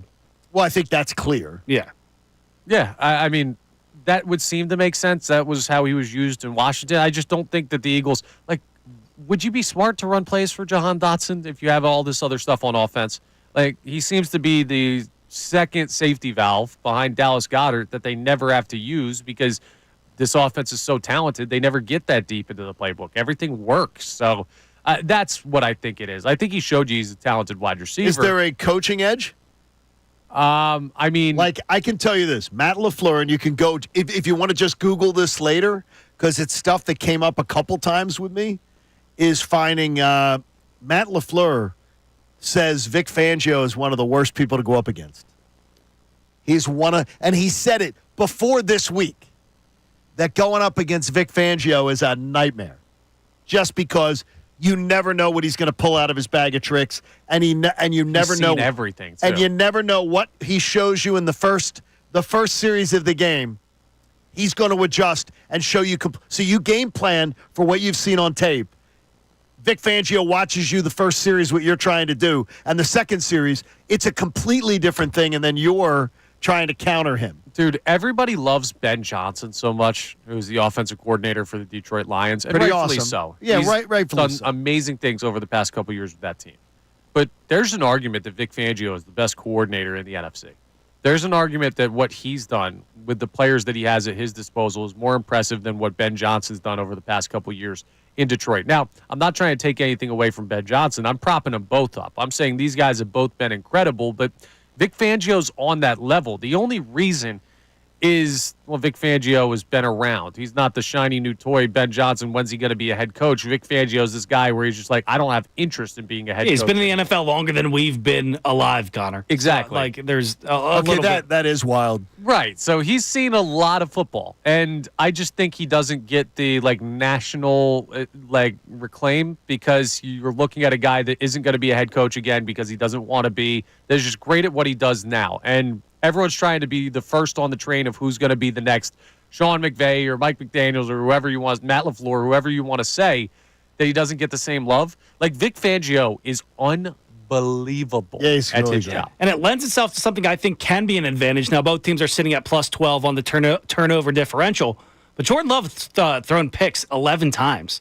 Jalen Hurts isn't going to do that. Like, he's thrown 5 picks all year. Well, the one thing is, too, is that, and the only thing I'll say in Jordan Love's defense about this, a lot of his picks have come not in critical time. They've come more in him trying to sling it around because his team's trailing. Right. So that's like the only that. thing I'm going to say is that the other team knows he's passing. Yeah, like you're down 12, 14, 17. And you got that's the only thing yeah, you we got. kind of have to take shots. I got you, but still. I said something nice about Jordan Love. Guess what, though? Could you see him down 10, 14, I 17 absolutely on could. Sunday? And No then question throw those I bad could. picks in the game? I could see it, too. Shades of Brett Favre. We've seen it before here in Philadelphia. Honestly, like, even when you look at the coaching staff, where Green Bay has a talented staff and a great head coach, they're not a clear advantage over the Eagles. You have everything you need to take on this team, so you should be feeling darn good about where the Eagles sit. Now, coming up, we're going to talk about preparation because we had a conversation about rust about Jalen Hurts, and, well, I think some things that Nick Sirianni had to say yesterday in his media availability might be enough to put this conversation to bed, at least for me. I'll have to hear what you guys have to say, and our friends on the phones line, 610-632-0975 is how you call in or text in.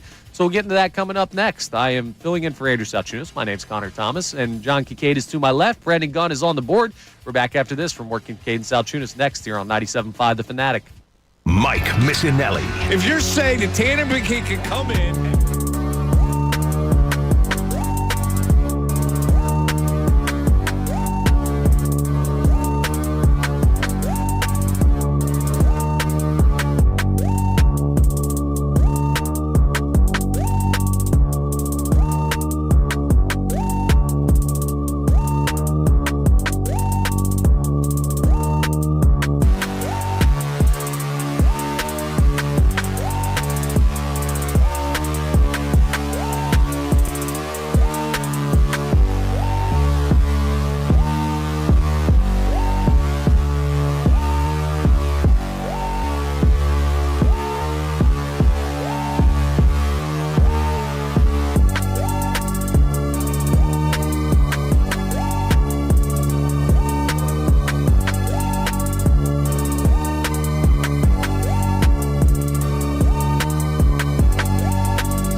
also have today's headlines with Brendan Gunn coming up at 7:55. In addition to Matt Ryan joining the show at 8:25 and Kevin Negandhi at 8:55. So a busy rest of the show here on Kincade and Salciunas. I'm Connor Thomas in for Andrew Salciunas. He is out sick today.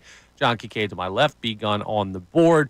And we haven't really gotten to check in on the text line. And I said that this was a time of the week where I think that confidence really starts to build. Maybe not to irrational levels, because I don't know that there's any level of confidence that you could have in this Philadelphia Eagles team with how talented they are that I would consider irrational. Like, if you believe that they are this unstoppable team, well, unstoppable is probably a bridge too far, but having confidence is warranted. Unstoppable this weekend is not, though. Like, I mean, later on, you could say, okay, they're an unstoppable team. But then if you go, okay, it's Eagles-Bills, it's Eagles-Chiefs, you could go, okay. Eagles-Lions in right, Detroit. exactly. Then you're saying, but right now, I don't think I love this. Because, Connor, you do live in the gray area a lot. I love, because I'm hearing it from you today. Yeah. I'm hearing the confidence that I think it has to be. Well, you should have the confidence. I just always hesitate on going too far because, listen, the more I go through years as a Philadelphia sports fan and someone who does this for a living, the more I have confidence betray me. And it's happened over the past couple years, and you learn that things don't always go to plan. But you can't sit here and say, what if this, what if that, what if this? Like, you have to rightfully evaluate logical possible outcomes and see how many of those are in the favor of the team you're rooting for. And in this case, the Philadelphia Eagles are just clearly, far and away, the better football team in this game. I'm interested if the people on our text line had that same thought about the confidence they have in the Birds on Sunday. So, Begun, what do we have there on the phone lines? Yeah, we got somebody checking in saying, it's Dave from Milwaukee. He says, Downingtown transplant. You absolutely have to make Jordan Love beat you with his arm. Bond and Dean are ball hawks that can make plays in the backfield as well. By utilizing them to fill the gaps with run blitzes, further pressuring Love in the passing game, you allow your secondary to shut down that average receiving corpse. Who was that? That was Dave in Milwaukee? Did you say corpse? Come on now. Core. Come on, I'm reading the text. Oh, did he write it as corpse? How do you spell it? CORPS. Well, then that's core, bro. Oh, is it? It's like, yes. Oh, it's okay. So it's like Colonel. Man, I'm telling you. Man. Listen, man, I didn't go to the Army. I didn't go to the military. Maybe you should have you gone went to to Notre Strathaven. Dame instead of Temple. You went to Strathaven. That's how you. Okay, yeah. I mean, Now we know how he didn't get into Notre Dame. Well, I'm not, Now we know. listen, it's a big day for Brennan Gunn. He's focused so it's on not his the fighting Marine Irish. Corps? No, it is not. It is not. But our You learn texter there, something new every Dave, day on Kincade and Salciunas. he was breaking down some good stuff in that text, though, about now the linebackers. We haven't really talked about Nakobe Dean and Zach Bond too much this week. I feel like they almost get lost in the shuffle of this defense because maybe it's the fact that we're not used to evaluating good linebacker plays, so we just default to focusing more on the secondary and the defensive line. Maybe it's that they're kind of in the middle of everything, so they get lost in the shuffle of like the outside players that cause more of the turnovers in the passing game or get to the quarterback. I don't know what it is, but those are two guys that could have a major impact on Sunday because they have to fill all the roles of the defensive players where they're going to have to cover, they're going to have to attack the quarterback, they're going to have to stop Josh Jacobs. And we're starting to see, I think we're going to realize on Sunday, like just how easier like it is to play postseason football with great linebackers and not having to worry about giving up stuff in the middle of the field. It's been such a talking point in this city for so long, and I'm not discounting it. But I think it's been a talking point that has been overhyped. But we're going to find out. We're going to find out what What do you mean you think it's been overhyped? I think it's been overhyped. I think there are many other reasons that the Eagles have fallen short in the postseason. Oh, than just linebacker play? Yeah. Correct. But linebacker play has just been that, they've been exploited so many times. I go back to that Tampa Bay when they didn't go to the Super Bowl. The linebacking core was terrible that day. Yeah, but I don't think it's like, I'm with you. I don't think it's why they've lost when they have lost. It's I think it's been a contributing factor. But I do think that we don't have enough regard for what great linebackers can do on a postseason team right now because we haven't seen it for so long. Like, the best linebacker on that Super Bowl winning team in 2017 was Nigel Bradham. Like, Nigel Bradham doesn't hold a candle to the season that Zach Bond has put up. Nakobe Dean, probably closer to what Bradham did that year. But still, I mean, a great year for Nakobe Dean as well. I think we're going to see some next-level play from these guys come Sunday and throughout the postseason. Like, the one thing I have no concern with, zero with the Eagles, is it's one of the reasons why you shop where you shop for players. I can tell you counting on so many of like the Dogs. Those players, they played in so many big games, so many huge crowds, so many hostile environments. They're going to be at home with an incredible crowd behind them. That's one thing that I think where you shop. I'm more worried about guys who come out of small colleges. Yeah, like when they get Toledo, biggest, for example. when they get the biggest, brightest lights. Quinyon They Mitchell. get it. Quinyon. Well, I'm not worried about him. No, I'm not worried about him all the way he stepped in as a rookie. He's an honourary dog. If He's Quinyon a Mitchell guy gets dog. exposed in the postseason, it's not going to be by that wide receiver core. No, that's also fair. What would he get? How would it be? Amon-Ra St. Brown, maybe. Yeah, Justin Jefferson. Yes, exactly. Like it's not going to be that. Romeo Dobbs. You know what's It might weird not is be anybody. we're all on the same page too much this week. Well, it's not that much in this game. Like, Do you really. and the thing is though, that has the chance to come back and really bite you in the ass. Well, here's something. That we're all looking at it that way. We really are. We're all looking at it that way. Where I feel incredible confidence. I think we should. And the one thing that we haven't really felt confidence in this week is the whole idea of rust. The Eagles sat a bunch of starters in Week 18. The question is, will they get off to a slow start? Are they firing on all cylinders with that time off? So I want you to hear a couple of clips from Nick Sirianni yesterday because he talked about the preparation that goes into getting ready for a postseason game and really the getting ready for any game entails. Here was Nick Sirianni talking specifically about that question, saying he's not worried about rust. Yeah, I think we've gotten better as the year has continued on. Again, what do you attribute that to? You attribute that to the way you practice. Same reason why I'm not worried about rust, right? In that scenario, because I know how we go out and practice, and I know the emphasis we have in walkthrough and the meetings that you can continue to get better. And so, and it's the relentless effort by our scout team in practice, and the relentless effort by our team in practice, and that vision of just how you get better is on the forefront of our mind.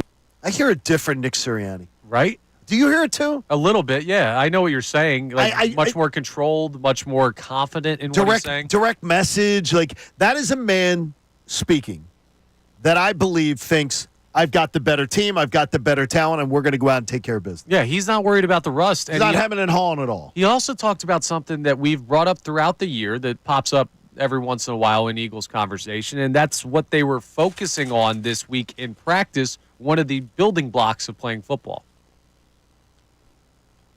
Tackling. So they do check the ball down. You get the ball carried down. That's a challenge against these guys. They have really good guys that are dangerous with the ball in their hands as far as the pass game goes. And again, it always comes down to that, being in the right positions, being on the same page, tackling and effort to the football. That's the one thing that makes me feel, well, there's plenty of things that make me feel good about the not having rust. A lot of people have said it's not a worry, including the head coach just there. But the tackling, the putting the pads on, the hitting during the week. Like if they were running summer camp or winter camp or Club Med, whatever you want to call it, like they have in the past, I'd be more worried about their preparation going into this, the chances to get rusty. I can't imagine, Connor, how in 1 year we have gone from one of the worst tackling teams in the NFL to one of the best. I'll tell you. And that's got to be Vic. They put the pads on. Yes. They do Vic it. Fangio They practice saying it. enough of this soft football. That's how you get to Carnegie Hall, ain't it? Practice. Very good. So listen, they've been working on the stuff that they should be working on, and that should give you confidence that they're as prepared as they can be given the circumstances. And the circumstances for them are pretty darn good compared to any other team in the postseason, either side of the bracket. Coming up next, we've got today's headlines with Brendan Gunn, and we're also going to talk about who will be the reason that the Eagles can win a championship. John has his pick. You'll get that coming up next. I'm Connor Thomas in for Andrew Salciunas. Kincade to my left, of course, and B Gunn on the board. We're back from working Kincade and I'm Salciunas a big lefty. next. Fanatic Sports Update. Inching closer to kickoff. I'm Brendan Gunn with your Fanatic Sports Update. Yes, we're another day closer to kickoff as the Eagles are set to host the Green Bay Packers this coming Sunday at 4:30 at the Link in the wild card round of the playoffs. And the main story surrounding the Birds this week has been the health of Jalen Hurts. Well, yesterday he practiced for the first time in 17 days, and now that's all that's left to do for him to clear concussion protocol is report back today with no lingering symptoms. So we'll keep you updated all day as far as QB1 status goes. As for Jalen and the rest of the team, Nick Sirianni spoke to the media yesterday and said it all comes down to practice. Yeah, I think we've gotten better as the year has continued on. Again, what do you attribute that to? You attribute that to the way you practice. Same reason why I'm not worried about rust. The Sixers escaped last night with the 109-103 over the NBA's worst Washington Wizards. Tyrese Maxey led the team in scoring with 29. The Flyers host the Dallas Stars tonight at 7. You can catch that game live right here on The Fanatic. And Penn State takes on Notre Dame in the college football semifinal tonight at 7:30. This update was brought to you by Corona. Join Ricky Bowe and Tyrone at 97.5 The Fanatic's official Birds Watch Party at Ladder 15 on Sansom Street in Center City this Sunday at 4 p.m. Presented by Corona, and enter for a chance to win exclusive football prizes. I'm Brendan Gunn on the home of the 76ers and the Flyers, 97.5 The Fanatic and 97.5thefanatic.com. Bill Colarulo. The Packers are a complete team as well. You're right, they're banged up, but I don't think the Eagles are going to overlook them. That's something that Sirianni and this Eagles team hasn't done all season, looking past anybody. He has a lot to say about sports in Philadelphia.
towards the 8 o'clock hour here. We got Matt Ryan joining us coming up at 8:25. That's going to be an awesome chance to talk to a former NFL MVP about what his thoughts are on Eagles-Packers. We don't get to say that very often. The Eagles have never had an MVP in their history. And before Matt Ryan's MVP season, he spent time in L.A. with Tom House, really sort of breaking down his all his mechanics and everything like that. And he goes and wins an MVP, almost wins the Super Bowl. The year before, our own Jalen Hurts almost wins the Super Bowl. He goes and works with Tom House, almost as an MVP if he doesn't get injured in the Bears game, and almost wins the Super Bowl. Do you think Tom House could turn me into an NFL MVP with my arm talent? I think back in your day when you when you didn't have that sort of hitch in your giddy up now. I think sure. My giddy up. I feel great. I'm in the best shape of my life. All right. Well, that's the best shape of your life? That's one of those dumb off the topic kind of conversations that we try and avoid unless we're heading to today's headlines with Brendan Gunn. Today's headlines with Connor Thomas. I know where the button is today. I'm so proud of you. It's Brendan Gunn. You learn where the button is. You learn that it's pronounced core as well. But yesterday we learned something about the Sixers, and it's that they're not very good without Joel Embiid. They almost lost to the NBA worst Washington Wizards. Last night they won 109-103. Didn't have Paul George, didn't have Embiid. Is the rest of the roster not that good? That game was ugly. Now, here's what I'll say. I don't think when you look at the individual players that this roster is bad. Like Tyrese Maxey's a great player. Gershon Yabusele has been really, really good for them. Caleb Martin has been part of winning organizations before. I mean, you've got some older guys like Kyle Lowry and Eric Gordon that are just not available enough. But, man, Andre Drummond, I know he's banged up right now. If this team is healthy, and let's just say everyone besides Paul George and Joel Embiid were playing, they should be able to be a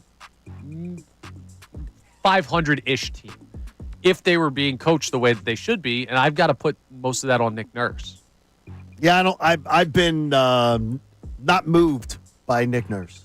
Yeah, he should have figured out more with this team. I know he's been dealing with a lot with different. He's been dealing with a ton, but to me, I had to chuckle. I thought there was going to be a little laugh track like on the TGIF sitcoms when Connor said, "Well, when this team's healthy." Literally, there's no reason to think this team's ever going to be healthy. Well, no, I was just setting up to say, I understand. Like, if you had all the backups, like if you have the guys on this roster available, I think they could be an average basketball team without Joel Embiid and Paul George, and we haven't seen anything close to that. And I'm not saying this isn't, Nick Nurse stinks, get him out of here. This is, hey, he's part of the equation too, and they should be playing better even without Embiid and Paul George than what they are right now. Hey, nice win. We'll take it. It was an ugly game. Thank God Gershon Yabusele just figured out how to hit threes randomly when he went over to France. What else we got, Brent? Yeah, obviously, first and foremost, with this topic, it's going to be thoughts, everything out there in California with all the people with the fires out there. I showed you today. Yeah, it's terrible. I showed you guys video this morning of my friend's house that is destroyed. Yeah, I don't want to burn to the ground in Pacific Palace. It's absolutely awful. So I don't want to gloss over that part of the story. That's way more important than this part. But there's a playoff game in Los Angeles on Monday night that they now may have to move to Phoenix. What do you think that does for the playoffs, Rams versus Vikings? I mean, the Rams don't have real fans anyway out there. Like, they rarely fill up that building with their fans. With their fans, they do not fill up that building. It wouldn't be like moving the Eagles game from the Link to, like, M&T Bank and you got to play in Baltimore, where, like, you have this crazy fan base that now is neutralized. Like, it's also a dome. As long as they don't have the sod father putting together the field, I think it should be okay. It sucks for those Rams players to have to go to a place they're not as comfortable. Here's the one thing I'm hearing from people on the ground, and multiple friends of mine losing their homes and everything, that they're saying the air quality's terrible right now. Yeah. But if you've been to L.A., if you know the West Hollywood area where Andrew Pacheco just went, Pacific Palisades, if you know Sunset Boulevard, they say the air quality's terrible. Like when you go outside. Remember when we had the wildfires like a year ago and we were all smelling it? They said it's stifling. And they also say it looks like it's not the middle of the day. It looks dark. Yeah, I mean, that's listen. Crazy. I don't know that they should. Story. I would think they should move the game now, but it doesn't look like there's going to be any plans to move the game. Yeah, first and foremost, wishing the best to everyone out there. Our thoughts and prayers are with you guys, and it's a tricky situation for the NFL to navigate. I don't think it'll be a major disadvantage for the Rams if they do move that game, though. By the way, you're listening to 97.5 The Fanatic, WPEN and WPEN HD1, Burlington, Philadelphia, Beasley Media Group station, broadcasting live from the Comcast Business Studio, powering possibilities. We got a replay to round out on? We do. Should the Eagles' defensive strategy be make Jordan Love beat you? Okay. Yeah, I don't think there's any other way they should attack this Packers offense. To start, at least, you got to take Josh Jacobs away, and then if Jordan Love goes out there and kills you in the air, then you got to adjust. But the one guy that I fear, and I say that kind of lightly because Josh Jacobs is all right. I don't see the Eagles team getting beat by a running back. But if there's one guy on that team that's going to beat you, it is Josh Jacobs. Let me play devil's advocate here real quick. So what we're essentially saying, if you're on the side of make Jordan Love beat you, is you have Jalen Carter on the interior defensive line. You have these two linebackers in Kobe Dean and Zach Vaughn. The strength of your defense is still your secondary, but they're young. So you're saying that you're going to put the hopes of a Super Bowl caliber season on forcing Jordan Love to attack rookie Cooper DeJean, rookie Quinyon Mitchell, and Darius Slay, who, while he's had a solid year, is banged up left and right. Basically every game he's out for a play or something here and there. Those are the guys that you're going to put this season on their backs, that they've got to go ahead and protect you from disaster. Yeah, I have faith in them to go out there and do that. And I also have faith in if it doesn't work out early, they're not dumb enough to stick with that kind of scheme. Vic Fangio is going to go out there and adjust if they started killing you through the air. So I have no fear of that. Go out there and try to take the runaway in the beginning. If you get gashed with it, killed with it in the air, switch it up. Okay, I get that. Johnny, do you have any rebuttal to my devil's advocate argument that, like, putting this stuff on young defense, like rookie defensive backs when this team is so talented, does that worry you at all? No, it doesn't concern me because of their talent. But it doesn't worry me. But there could be slight concern, and they'll show us early on. They absolutely They'll show us early on whether they're ready for it or not. We're going to find out real quick, like 2 drives into this game, whether or not the Eagles showed up to play. And if they showed up, they're winning this football game. Yeah, if they come out, they came out in the San Francisco game and the Giants game 2 years ago at home with that great crowd behind them and all that energy. And from the first quarter on, they were ready to play and ready to get rolling. But if, this is a big if, but if the offense gets off to a slower start on Sunday, Johnny, there's going to be nerves in the building. You have some numbers, though, or you have at least some history on your side to say the defense has done that all year, giving you time to have those slower starts. Over and over again this year, Connor, the defense has carried them. And it's one of the things where I believe this is a comfort level for Eagles fans, especially Eagles fans that are of my generation, your dad's generation, not yours. Because I would much rather know that I'm bringing a defense, a big-time defense into a game that is highly successful than knowing that I'm bringing in a big-time offense. I always just, in my mind, whether it's correct or not, believe that a defense, if you give me a great defense versus a great offense, history would show you in the NFL, the great defense beats the great offense almost all the time. So I'm excited about them being the number one. There was the year, for instance, the Denver Broncos were the number one offense in the history of the NFL that the NFL had ever seen. A 600-point offense going up against the Seattle Seahawks, the number one defensive club. And that game was a 40-point blowout. They dominated the offense in that game.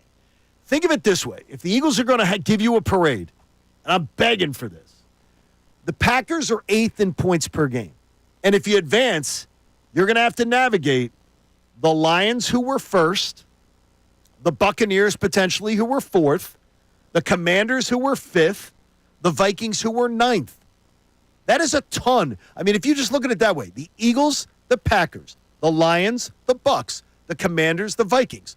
6 of the top 9 teams in scoring are NFC teams. Oh, and by the way, they're all in the playoffs. So you're going to have to be prepared to shut them down. That's why what we've seen out of the defense bailing out this team's slow starting offense should give us a lot of confidence in knowing who we're going to go up against. And on the other hand, because I completely understand your point, I agree with it, and while I'm an offense-first guy, I completely get why the defense, you could argue they are the calling card of this team. Look at the other teams in the NFC defensively. The only team that really holds a candle to you defensively is the Minnesota Vikings. Like, the Tampa Bay Buccaneers have Todd Bowles. They don't have the talent that you have. Detroit's too banged up. Detroit's too banged up. Green Bay doesn't have it. The Rams certainly don't have it. The Commanders certainly don't have it. I mean, the only team that's close to you is Minnesota, and you'll take your chances against them with Sam Darnold at quarterback. Just defense may be where the Eagles stand out the most amongst their peers, and that could be a very good reason why your argument's correct, that that's what they're going to need to ride to find their way to New Orleans and hopefully a Super Bowl victory. So is it defense wins championships again in the NFL? While we see the resurgence of the running back, feels like 1990s, or not that I would know, but it feels like you know about the 90s. I was like 5, 4. Please. I don't know. You'll have to remind me coming up. But bottom line is defense winning championships could be something we get back to in the city of Philadelphia this year. It also could be time of possession wins championships. So coming up next, you have some more numbers for us, Johnny. You put together a lot of stats all the time. And you've got some numbers on the Eagles' time of possession and where it puts them and what it means for their strategy, not just against the Packers, but throughout this postseason run, however long it goes. We'll talk about that coming up next. I'm Connor Thomas, in for Andrew Salciunas. He is under the weather. John Kincade and Brendan Gunn, along with me, is Kincade and Salciunas here, 97.5 The Fanatic. Not only can you listen to The Fanatic, but you can also watch.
time in this segment. Now, time of possession is going to be where we go with the Eagles, but the time of Matt Ryan calling it is 8:25, so that comes up this hour. And I just told Brendan Gunn, I will make a wager right now that Matt Ryan calls in early.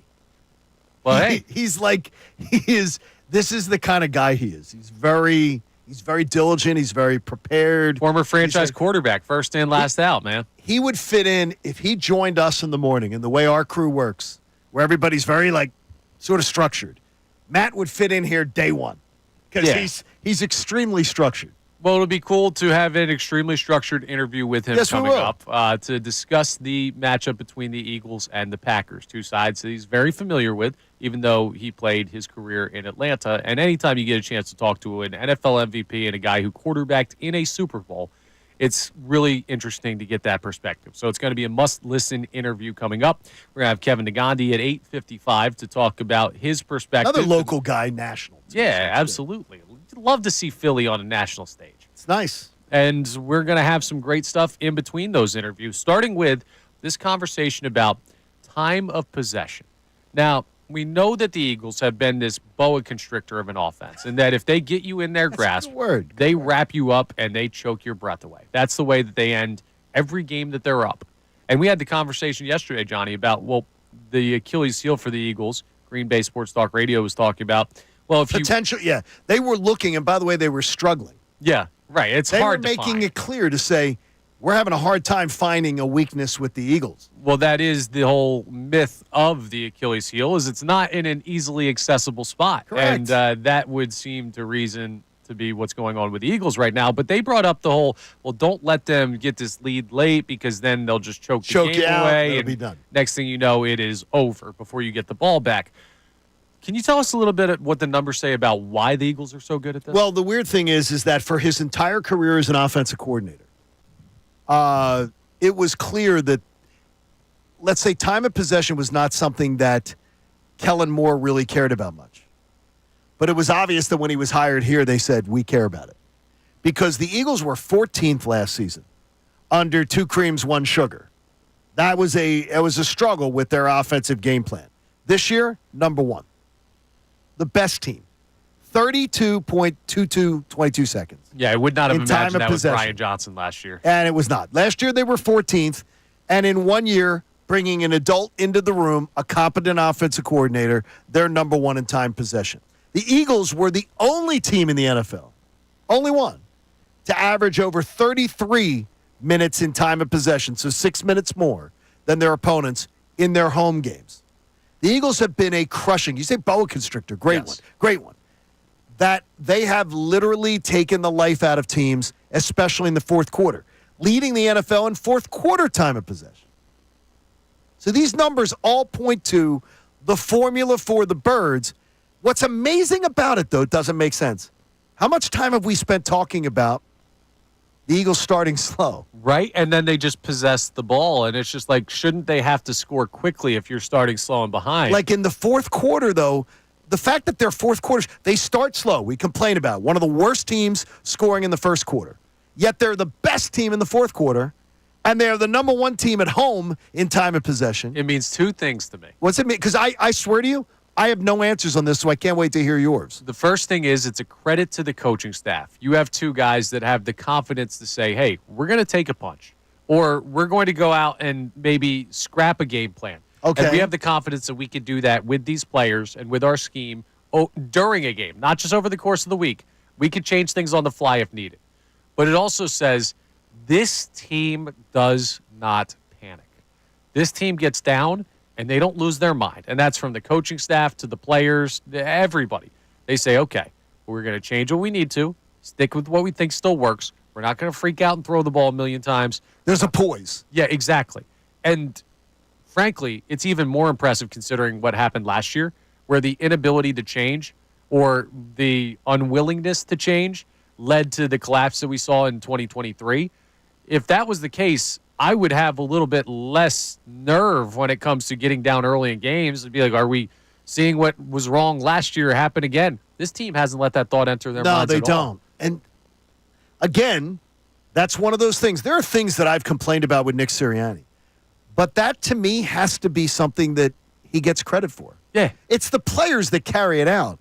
But any other coach, if someone told you that about Mike Tomlin, if you just put Mike Tomlin, a guy who hasn't won a playoff game in 8 seasons, if you put that same comment that you just made about this Eagles team and you attribute it to a Mike Tomlin team, Mike Tomlin would get the credit for it. Yeah, you say, of course, it's Mike Tomlin. He hasn't had a sub-500 season ever. Like, if your kid was in kindergarten the last time the Steelers won a playoff game, they're getting ready to go to high school next fall.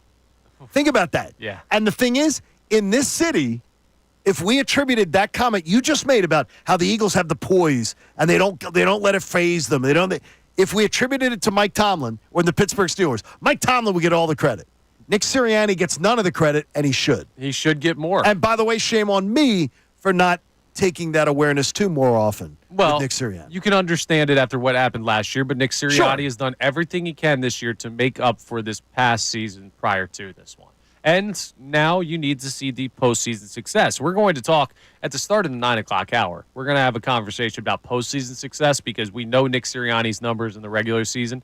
It's been impressive, but we will see what the thought process is on what he needs to accomplish in the postseason in order to follow that up. But I want to check in on the text line again. 610-632-0975 is the phone number to jump into the program. Don't forget, we have Matt Ryan joining us coming up at 8:25. But, Brendan, what do we have in reaction to our topics today? Yeah, we got Coasty J in Gilbertsville checking in. I'm supremely confident the Eagles will win this weekend. Jordan Love will turn it over if you make him beat you.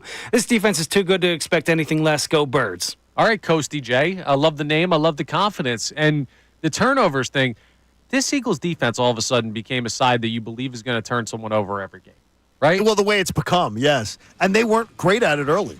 No, but they've turned that on. That's a great thing to see. They've had everything hit at the right time. They've been really good, but the flow of this season also kind of lucky for the Philadelphia Eagles. I may have to dive a little bit deeper into that later as to why. You know I hate the term luck. I know, but there are some things that are outside of the team's control that may have worked in their favor this year, and I just kind of want to evaluate how there have been fortune for the Philadelphia Eagles in addition to their outstanding work.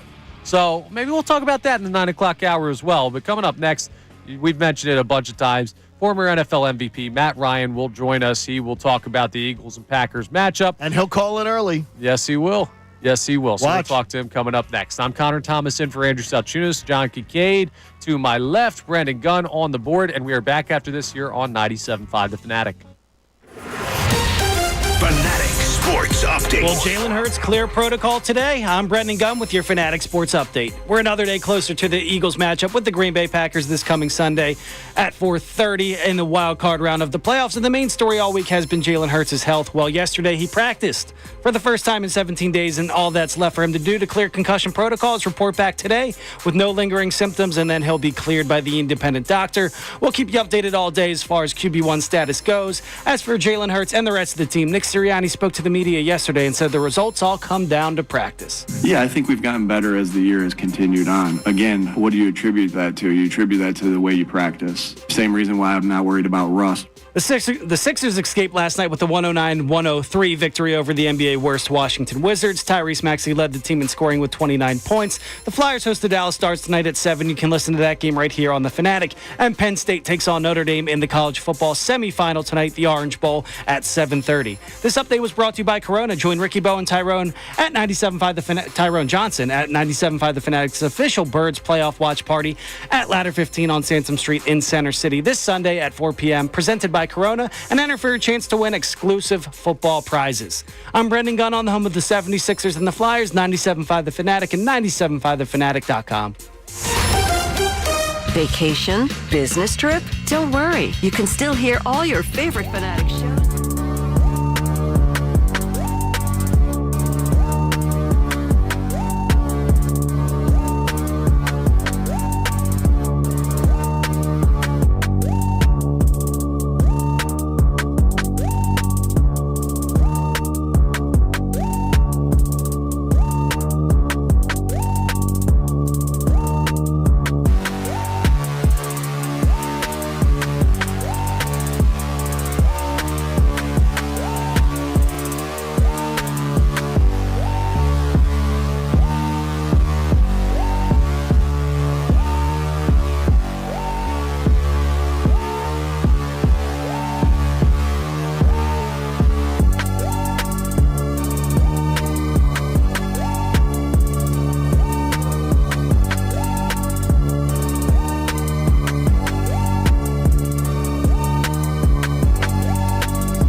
very special treat for you today. It's playoff season, which means you got to bring out the big guns. Yeah, you get the big guns. And that's why we're going to the guy that you see on NFL Today on CBS. He's also a former NFL MVP. He's played in a Super Bowl. He's played in the link as an opponent in a postseason game. And he's from Exton. Absolutely. The local guy. Matt Ryan joins us on the Comcast Business Hotline. Matt, appreciate the time, man. It's playoff season. We got to bring in the big guns.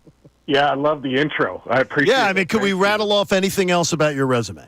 Yeah, St. Philip and James starter for the CYO team in 7th and 8th grade. There we go. I had gotten word of some of your performances then, and much like in Atlanta, I ripped you after a couple of them, but I think that made you tougher.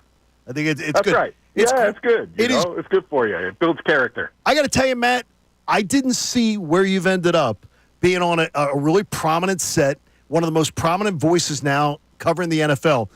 When I watched you from the day you arrived in Atlanta, and we were 12 seasons where, interacting, I didn't see you ending up in this career. I thought you were going to be a guy who ended up with like a team or a front office. Well, it's a different level of work Yes. and intensity and stress, and I've got young kids, right? And so at that time, whatever it is, 17 years ago when I got to Atlanta, John. Sure. I had no kids. I had no, responsibilities outside of football, any of those things. And it's amazing how your perspective changes, as you get older and you want to spend a little bit more time with family. The commitment that coaches, that front office guys make, I felt like I gave everything I had playing. And so for now, for the time that I'm in with my kids being young, I like coaching. I like being involved in their stuff. And being with the NFL today provides me some of that flexibility. So it's worked out really good. Now, Matt, what's your gauge on this game between the Eagles and the Packers? Are the Eagles as big of favorites as it would seem logically based on how great they've been this season? I think so. I look at the way Green Bay has played the last month. I think there leaves a lot to be desired. You look at, I'm sure everybody's up there talking about Jalen Hurts at practice. So you look on the opposite side. I think the bigger concern at the quarterback position is Jordan Love coming into this, right? And the health of that elbow and, his ability to throw the football. So I expect this to be a ground and pound game on both sides. I really do. I think Green Bay is going to try and take the air out of the ball a little bit and run the football. Not easy to do against that Eagles defense. I think the leg up is the defense in the front seven of the Eagles. And if they're going to dominate the way I think everybody thinks they're going to, they've got to play well up front. Matt, talk to us a little bit about coming into Lincoln Financial Field. And you knew it in a season-opening game after the Eagles had, hung their Super Bowl banner. But more importantly, that playoff game in their Super Bowl season. How tough is it? Do we talk too much about the difference that fans make in this stadium? It's hard, man. And those two games, they were back-to-back games for us with the Falcons, right? We finished our playoffs up there. We lost in that game in the link and then opened the season up the following year. And oddly enough, both those games shook out like the exact same way, coming down to the end, and we fell a little bit short. But it's a hard place to play. And I think energy, intensity, you feel that as a player. I think sometimes it's a little bit overdone because I think it feeds you as an individual too. If you're the road team, you love playing in those type of atmospheres. But it's hard. I mean, and I think the most difficult thing becomes when momentum shifts, right? And then you can feel the entire energy of the stadium, and that's where I feel like home field advantage is so massive, particularly there. And then the stuff you hear. I mean. I heard some ridiculous things warming up or on the sideline, and I think it's hard on your families that are in the stands too, because the Eagles fans are passionate and intense. Where did your family? Seriously, I know I've asked this before. Where did your family lie that Saturday? That Saturday afternoon at 4:30. Now they love you and they support you, but there's still a lot of green blood that runs through the Ryans. My immediate family, there has no green blood left, right? Okay. They're in it too thick with you, right? Now, where it gets a little bit more dicey is you kind of get extended away from the immediate family. And then, I think they netted out on that Sunday meet wanting for me to play well. Right. But ultimately, not disappointed with either result, I suppose. That's the way it goes. Now, Matt, you were a guy like quarterback MVP of the league. You like to sling it around. And the Eagles have gone with a different strategy this year, it seems. Saquon Barkley rushing for over 2,000 yards, and the return of the running back in the NFL has been a big storyline this season. Do you think that you can win a championship in the modern NFL with a run-first offense? Yeah, absolutely. I look back at even the year we went to the Super Bowl. I mean, we put up huge numbers, throwing the football, but a lot of that happened because of what we could do running the football. We were a good running team that year. So I do believe, you can be a run-first team and win a Super Bowl. It's been a minute since we've had a guy that, had the rushing title and won a Super Bowl in the same year. I think Terrell Davis was the last guy to do it, and Saquon's looking to do that. But I think it's possible. And I think more importantly, it's how they play defense and how they play defense the second half of the season. I think the combination of being able to run the football really well, impose your will on the offensive side of the ball, but play defense the way that they have, I think those two go hand in hand. You know the mind of Matt LaFleur when he was your quarterback coach back in that NFC Championship season in Atlanta when he was just a young guy. What do you think he sees when he sees the Eagles' defense?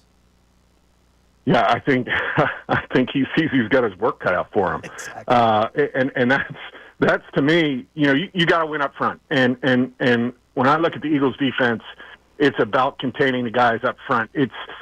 They're going to try and run the football. If I know Matt, I think they're going to try and run the football, especially given what Jordan is going through right now. You've got to get combination blocks to the second level. Bond's been a problem. An absolute problem on the defensive side of the ball. But I think that's partly because the guys up front, are leaving him the ability to scrape, to tackle, to make plays. And I just think they've got to win up front, and it's going to be a tough task. And I think that's exactly what he's telling, his offense right now. If we're going to win this football game, we're going to win it because our offensive line is going to play awesome, and everything else is going to come off of that. And I think that's a tall task. I don't know if he's going to be able to do that. I kind of like the Eagles in this game, but, if they're going to do it, I think that's the way they have to do it. We're talking to Matt Ryan on the Comcast Business Hotline now. Matt, put yourself in Jalen Hurts' shoes real quick, because there's a worry about rust, having not played a couple games in a row, not going to practice until yesterday. If you were stepping into that position and you heard people say, well, what if Matt Ryan's rusty? He's missed this many weeks. What would your response be? Wait and see.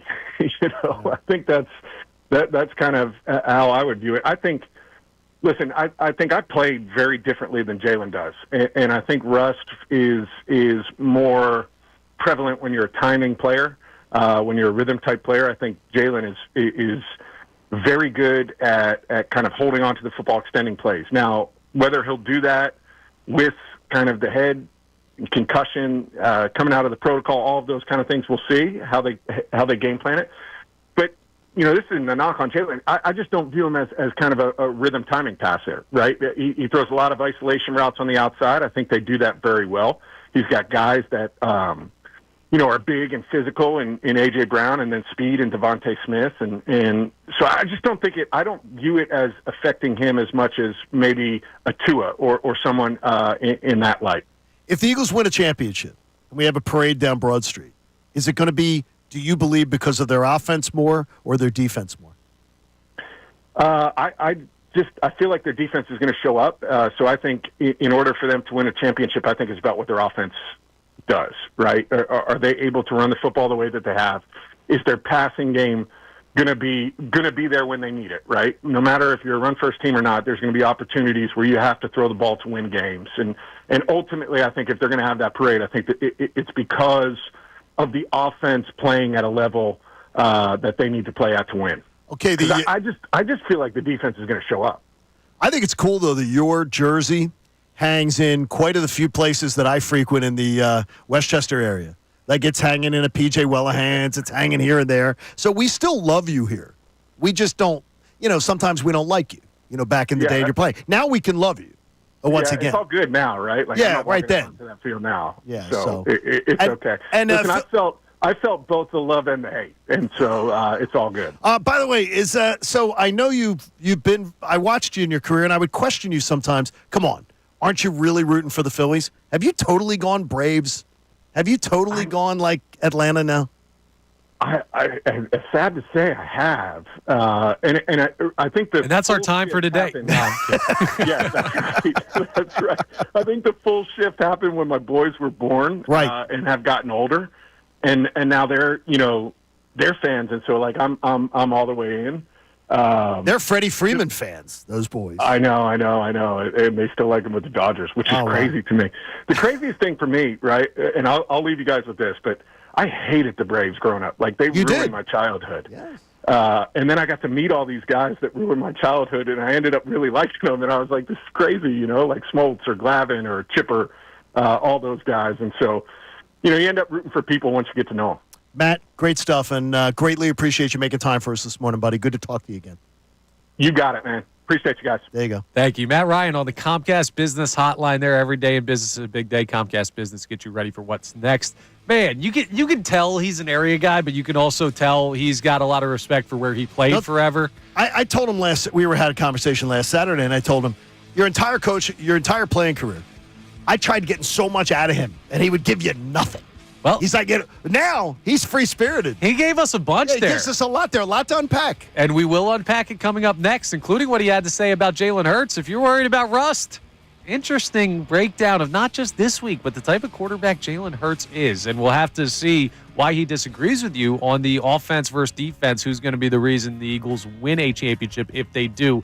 Plenty to break down from our interview with Matt Ryan coming up next. I'm Connor Thomas, John Kincade to my left, Brandon Gunn on the board. We're back after this from Kincade Salciunas here on 97.5 The Fanatic. Andrew DeCecco.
Let's break down what we just heard from Matt Ryan in that interview we had in our previous segment, because What grabbed you most of all? A very interesting evaluation of Jalen Hurts was the first thing, because I'm focused on – I want to get into that whole conversation about if the Eagles win a championship this year, will it be on the offense or defense? He said offense. You have said defense, and I understand both of your points. We also talked about if you can win with a run-first team, and he said absolutely. I want to dive deeper into that. But the more immediate thing is this Jalen Hurts idea of rust, and he completely laughed that off, saying, well, Jalen Hurts is not a timing passer. We got into kind of the inside baseball a little bit. Sure. Inside football, where he was talking about the routes Jalen Hurts throws. But that's an interesting evaluation. You're not going to get that from anybody like you or I, John. He studies it. Yeah, He we don't see the studies it. game that way. And you know what I took away, which was interesting. And by the way, the way Jalen prepares, the way Jalen is supposedly like so focused, so prepared, that's the Matt Ryan that I saw his entire career. That's the guy. So they share similar attributes to that. The answer from Matt that really intrigued me the most was when I asked him, do you think if this team has a parade, is it because of the defense or the offense? And he goes, well, I just assume that the defense is going to be there. That makes sense, though. He assumes that this defense is going to be great. But that's just a difference in perspective, right? If you assume the defense is going to be great, then that would be the reason to some people. But to Matt, he looks at I just assume the defense is going to be great. So if they have a championship, the offense has to have stepped up and done their part. And again, it's where I look at it. It's where you say a guy like him looks at the game differently than we do. Yeah, but here's what's interesting. This is the weird equation. It's almost like a Rubik's Cube, but rather than being unsolvable, it's always... Mine was unsolvable. It's sitting in a box and I've never solved it. I learned once and I totally forgot it. I used to do it back Olivia in summer could do camp. it in 84 or something. I never did. A teacher taught them all year in class how to solve a Rubik's Cube. Yeah. And by the end of the year, every student in the class could solve the Rubik's Cube. It's a fun little trick to know how to do. That was like sixth grade, too. Little snot-nosed buggers. The Eagles are like the opposite, where there's no way to not solve it. So you look at all the things and you flip around the different sides of the cube and you say, okay, well, let's just look at what Matt Ryan had to say. But Jalen Hurts is not as much of a timing passer, so he should be okay rust-wise. He likes to make things happen. The isolation throws was a big thing, too. Yeah. Be a little bit more free-flowing in the form of the offense and get his guys one-on-one in a spot where you know you're going to this dude and you have to go get the ball to him. Okay, so Jalen Hurts can handle his business. But if he doesn't, well, Matt Ryan says you can win with a run-first offense. Sure. Saquon Barkley is just Saquon Barkley. He's going to be that guy for the rest of this year. You can go to him at any point for a big game when you need, a big gain when you need, to run out the clock when you need. That is an unstoppable part of this Eagles offense. So if Jalen Hurts throws well, you're fine. You're going to win. If Jalen Hurts doesn't, you go to Saquon Barkley. You're going to win. If the offense doesn't step up, well, the confidence is that the defense will be there. The offense isn't there. You're going to win because the defense is so good. Any way that you try and point to, here's a weakness of the Eagles, you can't flip the cube any way to see it not solved. What I'm surprised, though, is that as confident as we are, and as accomplished as this Eagles team ended up being, with the number one defense in the NFL, a top 6 or 7 scoring offense, that they played so many close games. And I attribute that to the offense and the slow starts. Because that's the only explanation to me is that. Maybe. They played so many close games. And there were games that shouldn't have been close. Cleveland should not have been close. No, it shouldn't. Jacksonville should not have been close. Jacksonville's when they scored in the first quarter for the first time, though, and then Nick Sirianni almost gave it away. Well, both of those games were on the head coach. Yeah. He had a terrible day. That's the thing. And I'm not worried about Nick Sirianni come postseason. I'm not worried about him having a meltdown because we haven't seen it in a while, and he seems to have corrected that. But those two games I can point to Sirianni making bad decisions. I could do the same in the game against the New Orleans Saints. That was a close game. Well, Nick Sirianni in the New Orleans game, passing up the makeable field goals in a dome and things like that was just crazy. And then there are other games this year that you could say, sure, they look close, but how many of those were last-minute drives that didn't matter, that tightened the game more than you would think it would be? I gave you them yesterday. Baltimore, the Rams, Like these last-second touchdowns that made games look closer. So, yeah, you may have that question of, like, why have they played so many close games? But when you actually break down the story of how those close games happened,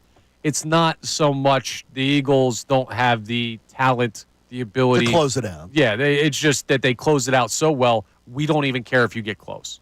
We've already choked the life out of you. So if you want to run the field in 35 seconds and make this game look a little more respectable and maybe cost somebody a fantasy matchup, not that I'm bitter, you can do that, but it's not going to affect who wins this football game. And that's a beautiful thing. Like, I just don't think that there's a clear way to solve this Philadelphia Eagles team as far as how you beat them. So that opens up the conversation of, well, if they go home, they would have had to beat themselves. And we've heard that from people, fans, listeners, texters, saying the only way this Eagles team loses is if they beat themselves. I think this weekend, I would agree with those people immensely. Yeah, the closer we get to this game. Yeah, but when you get to, like, further along in the postseason, I could see them being beat. Well, yeah, Detroit. But this game, they're going to have to shoot themselves in the foot. Right.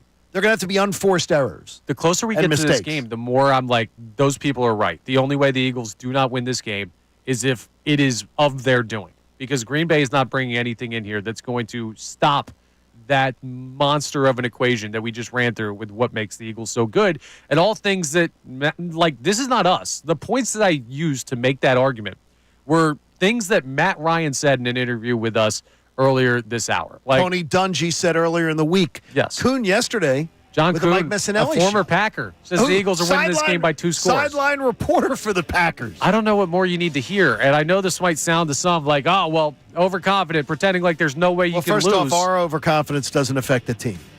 Well, it doesn't. The team doesn't get affected by. I am a superstitious guy. Here's Lane Johnson. Hey, did you hear it, man? Kincade Salciunas and Connor, man. They totally say we're winning. Yeah. They might say that. They do not. They listen every day. They do not. Well, they might listen just to critique. That's probably more of what they do. But what it is. There is part of me that says, okay, well, I want to rein it back in and try and be rational about the possibility they lose this game. Every time I try and do that, I don't see a way that the Packers come out on top. About time you wised up. I mean, every once in a while I run into a good idea. Coming up next, we're going to run into another good guest. Kevin Nagandi will join us, and there's a lot of stuff that we want to get into with Kevin as a true fan that he is and a great sports knowledge guy. We're also going to talk to him, though, about the big college football game today. Just briefly, but we can't talk to him and not mention it. So some great stuff coming up on the Eagles and a little bit of that Notre Dame-Penn State game for all of you out there with some rooting interest in that one. I'm Connor Thomas, in for Andrew Salciunas. John Kincade to my left, Brennan Gunn on the board. We're back after this from Kincade and Salciunas on 97.5 The Fanatic. Fanatic Sports Update. Another day closer to kickoff. I'm Brendan Gunn, and this update is brought to you by Groundworks, your expert for basement waterproofing and foundation repair since 1997. Book your free inspection at groundworks.com. Yes, we are closer, a day closer to kickoff as the Eagles are set to host the Green Bay Packers this coming Sunday at 4:30 in the wild card round. The main story all week has been Jalen Hurts and his health in concussion protocol. Well, yesterday he practiced for the first time in 17 days, and all that's left for him to do to clear concussion protocol is report back today with no lingering symptoms. Then we'll get a clearer picture on his status for Sunday. We'll keep you updated all day long on QB1 status.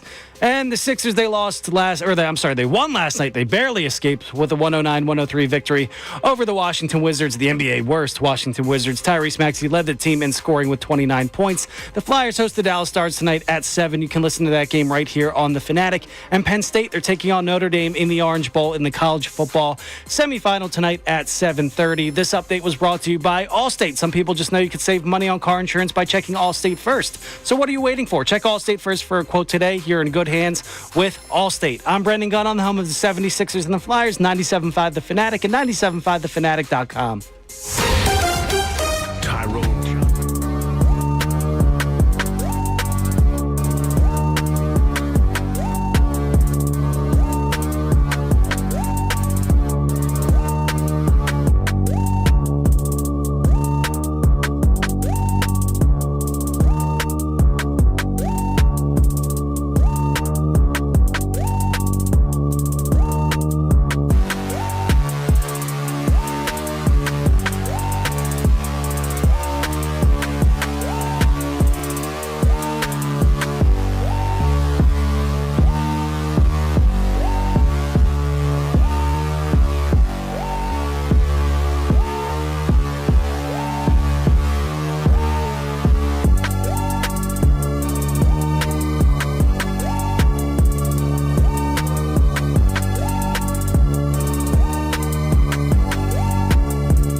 right, well, we've got Kevin Negandhi joining us shortly here, so we'll have another great guest to get a chance to break down Eagles-Packers with. It's been a busy show. So we talked to Matt Ryan earlier, who had some incredibly interesting things to say about the matchup between the Eagles and the Packers. Make you feel better or make it's weird because I got one person here going, let me make sure, Chaz, saying, I don't know if Matt Ryan made me feel more confident or less confident. He made me feel more informed. He gave me more information Correct. on the game that didn't really push me one way or another. It's more just like, here's more bullets in the gun that I can use, and I can point that to positivity or negativity. But, like, for me, I'm already as confident as I'm going to get in this game. You're not getting any more confident. Nah, dude, I feel really good. I feel really good about it. I felt good yesterday, and I feel better about it today. And when you get an opportunity to talk to a Matt Ryan or talk to somebody like that, and you just realize how confident, how the Eagles are very respected. Yeah, he just was very matter-of-fact with his evaluation of the team, which makes sense because he doesn't really have that true rooting interest in the game. So he's just going to tell you, here's why I think the Eagles could do this. He's not really going to give you the Eagles are winning this game comfortably, like I'm a fan of this team, and here's why. But guess what? The next guy joining us absolutely will do that. Well, It'll give us he some, should. Yeah, he'll give us some great unbiased opinion based on the statistics as well. But you know who Kevin Negandhi's rooting for on Sunday, who joins us on the Comcast Business Hotline right now. We know he is. Kevin, Birds taking home a victory this Sunday, right? I hope so, yeah. But we all know we grew up in Philadelphia. We understand the Philadelphia experience. Anything could happen. But I feel good in this game. To be honest with you, I don't like how good I feel because it's something you're not used to going into the playoffs, and especially with the Jalen Hurts, the whole concussion protocol for the last 2 weeks. It just makes you a little bit leery on do they change their style? Will they be calling a lot more passing plays instead of, hey, QB keeper? The little RPO, and then the tush push. But I still feel really good because I think on all three phases, the Eagles match up really well. I haven't felt this good about an Eagles defense in a very long time. So going into this one, especially with the Packers beat up, Christian Watson out, which is huge, and Jordan Love not 100%, it makes me feel confident, but at the same time, always nervous. Would I say that Kevin Negandhi has gotten something given to him by the Eagles organization that has never happened before? That you've got a team that appears to be across-the-board dominant, appears to be one of the NFL favorites to win a Super Bowl, and also appears to finally have a chance to maybe sustain this thing for a long time. This is a young club. Youngest defense in the NFL. Howie's done a great job. We saw that specifically in the last few years where they've targeted defensive guys through the draft. And John, you've got to do this. I mean, look at the Chiefs' recipe for success. You pay the quarterback. You pay the tight end. You pay these max deals. You pay one or two guys on the defensive side, and then you got to draft well, right? Yep. The team that the Eagles lost to in the Super Bowl a couple of years ago featured a very young Chiefs secondary, and they hit on draft picks. And look what the Eagles have done. They hit on draft picks. And over the last 2 to 3 years, they've built this team streamlining through draft picks and some free agents. And that's the key here because you're going to pay your two wide receivers. You're going to pay your quarterback. You're going to pay your running back. Got to pay a couple of guys on the offensive line and secure them long term. And ultimately, you're going to have to pay Jalen Carter. So I think they've done a great job. That's why that window is always important when you get that first contract with a quarterback, if you hit on them, where you can find guys, fill the roster up, and then ultimately you got to pay the quarterback, and now you got to hit on the draft. It changes the other way around. And Howie's done a phenomenal job of making sure that roster is, complete. The Zach Vaughn stuff plays a huge role here, guys. It feels like he's the connector and the glue of this entire defense, and they nailed the free agent acquisition. And because a lot of that also plays into Vic Fangio playing a role to Howie to saying, let's bring him in, I'll find a way, and actually he could play a bigger role than just a special teams star.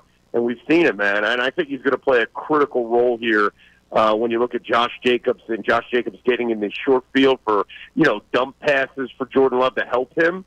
And Vaughn's going to play a major role for the success of this team if they want to have a deep run. Now, Kevin, you brought up Jordan Love a little bit there at the end. You get the national perspective. So where's then there been more angst placed? On the Jalen Hurts concussion situation or the Jordan Love throwing arm injury? It's not so much, Connor, it's not so much about Jordan Love's injury. It's the national vibe that I've gotten from guys has been, can you trust Jordan Love? Because, again, I think Jordan Love is the future of the league. He's a phenomenal player. We saw that in what he did that deep run last year in the playoffs. But he makes one or two throws where you're like, and that's lack of experience, but also that leads to his success, right? He's a gunslinger. He's got a little Favre in him, and he wants to make the play in the pass so bad that sometimes he forces the ball. And I think that that comes through maturity, a lot of reps, and right now I think there's a lot of guys out there that when they view the Packers as what Jordan Love are we going to see? Is he going to make 2 or 3 bad throws, and can the Eagles capitalize off those throws with the turnovers?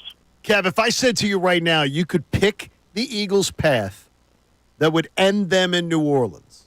So, obviously, that would start with a win over the Packers. What would you want to see as the next 2 steps that you feel would give them the best chance to end up on Bourbon Street? So, I got to be honest with you guys. Like, I don't want to see the Bucs. I just don't. I agree with you that would be a scary matchup. It would, and the confidence that Baker has, that offense, I mean, Jalen McMillan has slid right in, the third-round pick from Washington, the wide receiver for explosive plays.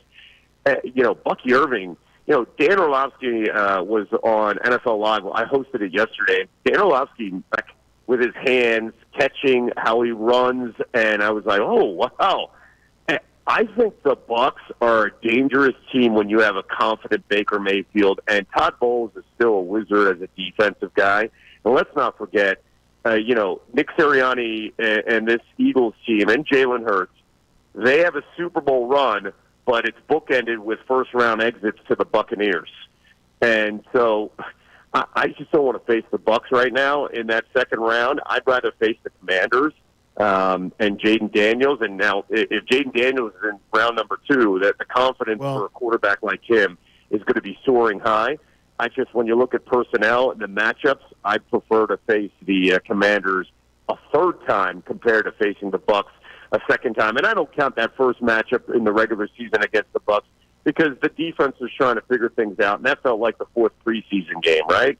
And they were a different team after the bye. So I'd like to just kind of erase that game. But to me, more than anything else, when you look at the matchup against the Bucs, Bowles has figured out how to make sure that Jalen Hurts runs to his left and forces him to throw. And Jalen's not comfortable doing that. And we've seen it in those 2 playoff games, and I wouldn't want to face that again. All right, now, Kevin, I'd be remiss if I didn't bring this up because there are a lot of people in this area that really care about this football game happening. All of Delco. In the college ranks today. Notre Dame, Penn State. Talk to me about that matchup a little bit from your perspective. It's going to be old school, guys. We talk about how the quarterback has changed the position and changed the way we look at football over the last 15 years. The 2 games you're going to watch over the next 2 days in the playoff semifinals will be about defense and can you run. Specifically tonight, these 2 teams are mirror images of each other, Penn State and Notre Dame. Can you run? Can your defense play the role to change the game? So, for me, Drew Aller's got to make 3 to 5 throws, big throws. And we need Drew Aller, if you're a Penn State fan, to look like what he did in the Big Ten championship game, not the last 2 games, because Notre Dame's defense on all 3 levels are really good. Now, they're a little beat up defensively on the front line, but, man, they are so well coached. Marcus Freeman has done a tremendous job during this win streak. Riley Leonard's got to throw for over 100 yards if you're a Notre Dame fan. You can't escape less than 100 yards. I think he had 90 yards against Georgia, and they out-Georgia in that win in the Sugar Bowl. So, to me, this game comes down to Abdul Carter's health. I think he's a game changer. I know he's dealing with an arm injury, and can he force Riley Leonard to make mistakes? And explosive plays. Listen to this stat, guys, for Notre Dame. It's amazing, especially in this era. Notre Dame in the last 4 games. Last week in their last game, 98-yard touchdown return, punt return. The previous game, Jeremiah Love, 98-yard touchdown run. And then the previous game against USC, they had a 99-yard pick six and a 100-yard pick six. So I'm talking about 3 plays of 98 yards or more that did not involve the quarterback. It's a fascinating thing when you talk about Notre Dame and how they find ways to score. So Tyler Warren's got to make some explosive plays for Drew Aller to expose a little bit of that defense. We'll see if they could do it. I think this game comes down to a potential field goal, as you see the line at 1.5. And Marcus Freeman coaching. This is James Franklin's biggest game of his college career. And if he gets over the hump, who would have thought Penn State would be playing in the national championship? Yeah, well, it's a game all of Delco has been waiting patiently for all week. So appreciate you breaking that down for us, Kev. And appreciate all the great work you've been doing covering all of that for ESPN. Thank you for the time. And Thanks, we'll Kev. talk to you next week after the Eagles beat the Packers. Fellas, be good. Go Birds. Go Birds, indeed. Kevin Nagandi on the Comcast Business Hotline of ESPN, giving us a bit of a check-in there on the college ranks. And he's confident on the Birds as well. I do want to remind you, you're listening to 97.5 The Fanatic, WPN, and WPN HD1, Burlington, Philadelphia, Beasley Media Group station, broadcasting live from the Comcast Business Studio, powering possibilities. So coming up next, we'll react to what Kevin had to say about the Birds. You know what? Interesting on the confidence meter. I might have expected a little bit more from him. Yeah, he's not in the ballpark with me. I'm already moving on to next week. So have we gone too far? We will talk about that. And we're also going to talk about Nick Sirianni's postseason record because it doesn't exactly echo his regular season record. Is this the year that narrative flips? We will discuss that coming up next as well. I'm Connor Thomas in for Andrew Salciunas, John Kincade to my left, Brendan Gunn on the board rooting for those fighting Irish, and we're back after this from work Kincade and Salciunas next here on 97.5 The Fanatic. Ricky Vitalico.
show is absolutely flying today. I guess that's what happens when you have a couple great guests on, and a lot of good stuff to talk about when it comes to the Eagles-Packers matchup. I'm Connor Thomas. Andrew Salciunas is under the weather today.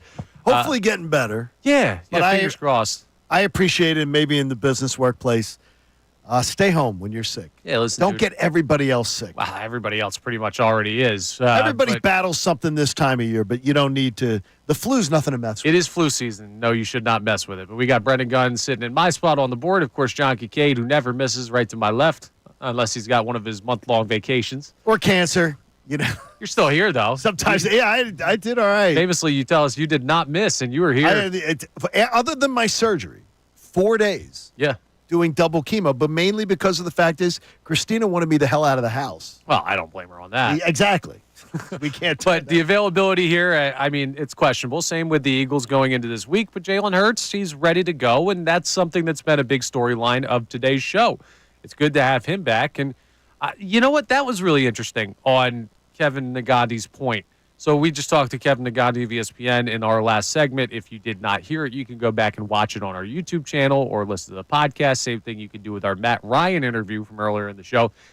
I asked Kevin about, from the national perspective, is there more angst when it comes to Jalen Hurts returning from a concussion or Jordan Love trying to deal with this throwing arm issue? And he said it's not really injury dependent. The more issue nationally that people bring up about this game is worrying about Jordan Love throwing the ball, because he has a couple throws every game where it's like, dude, what are you doing? He has some Brett Favre in him.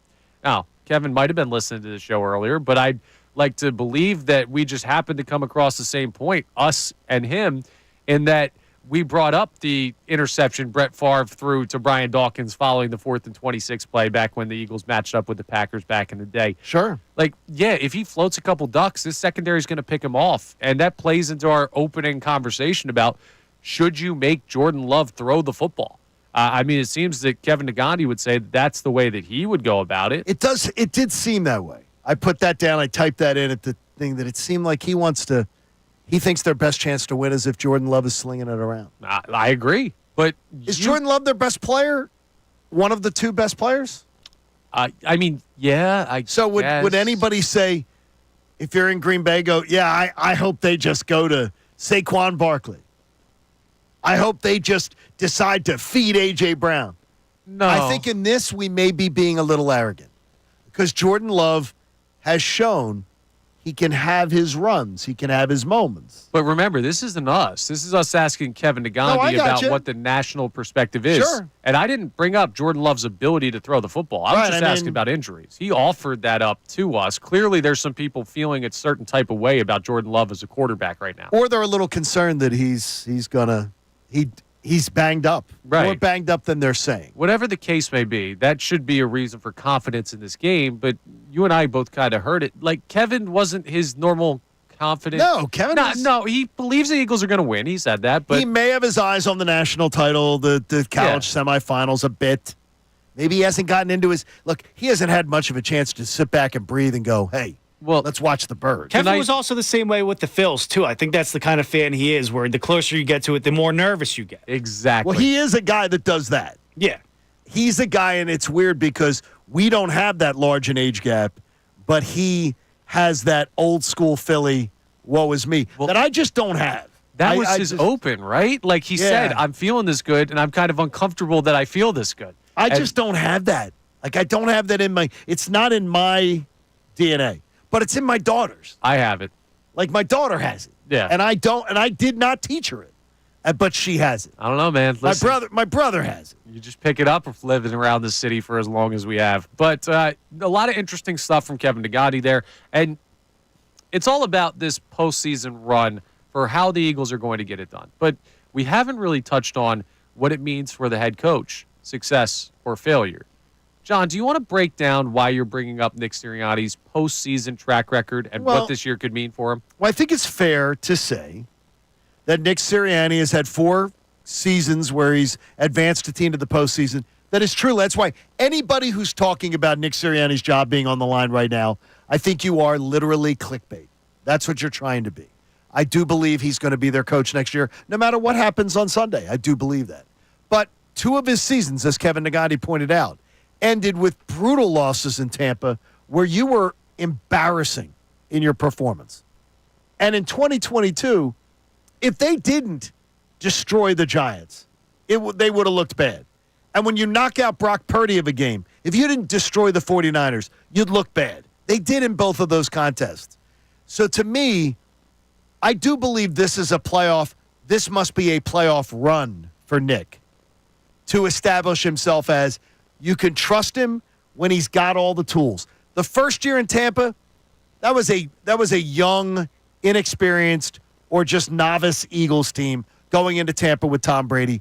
I think it was a terrible spot to be in. Yeah, it was unfortunate. Last year, that was all of Nick and his coaching staff and his players making. That's fair.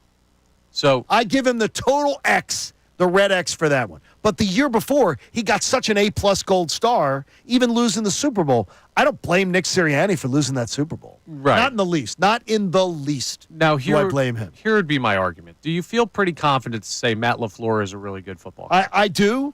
Is his NFL track record as a head coach in the postseason even remotely close to Nick Sirianni's? Well, went to multiple NFC title games, but not to a Super Bowl. Yeah, but he did go to. He's been to multiple more NFC consistent title games. instead of going to one and then losing your first wild card. He's a more consistent head coach than Nick Sirianni's been. And you know what I know with Matt LaFleur, even though again I'm not the biggest fan. You can't tell. Matt LaFleur is a guy. His bosses never have to worry about him doing something stupid. Okay, that's fair. They don't have to worry about him getting into fights with fans in the stands. And let's look at Kevin O'Connell. Like he doesn't remotely have a postseason resume. Not yet.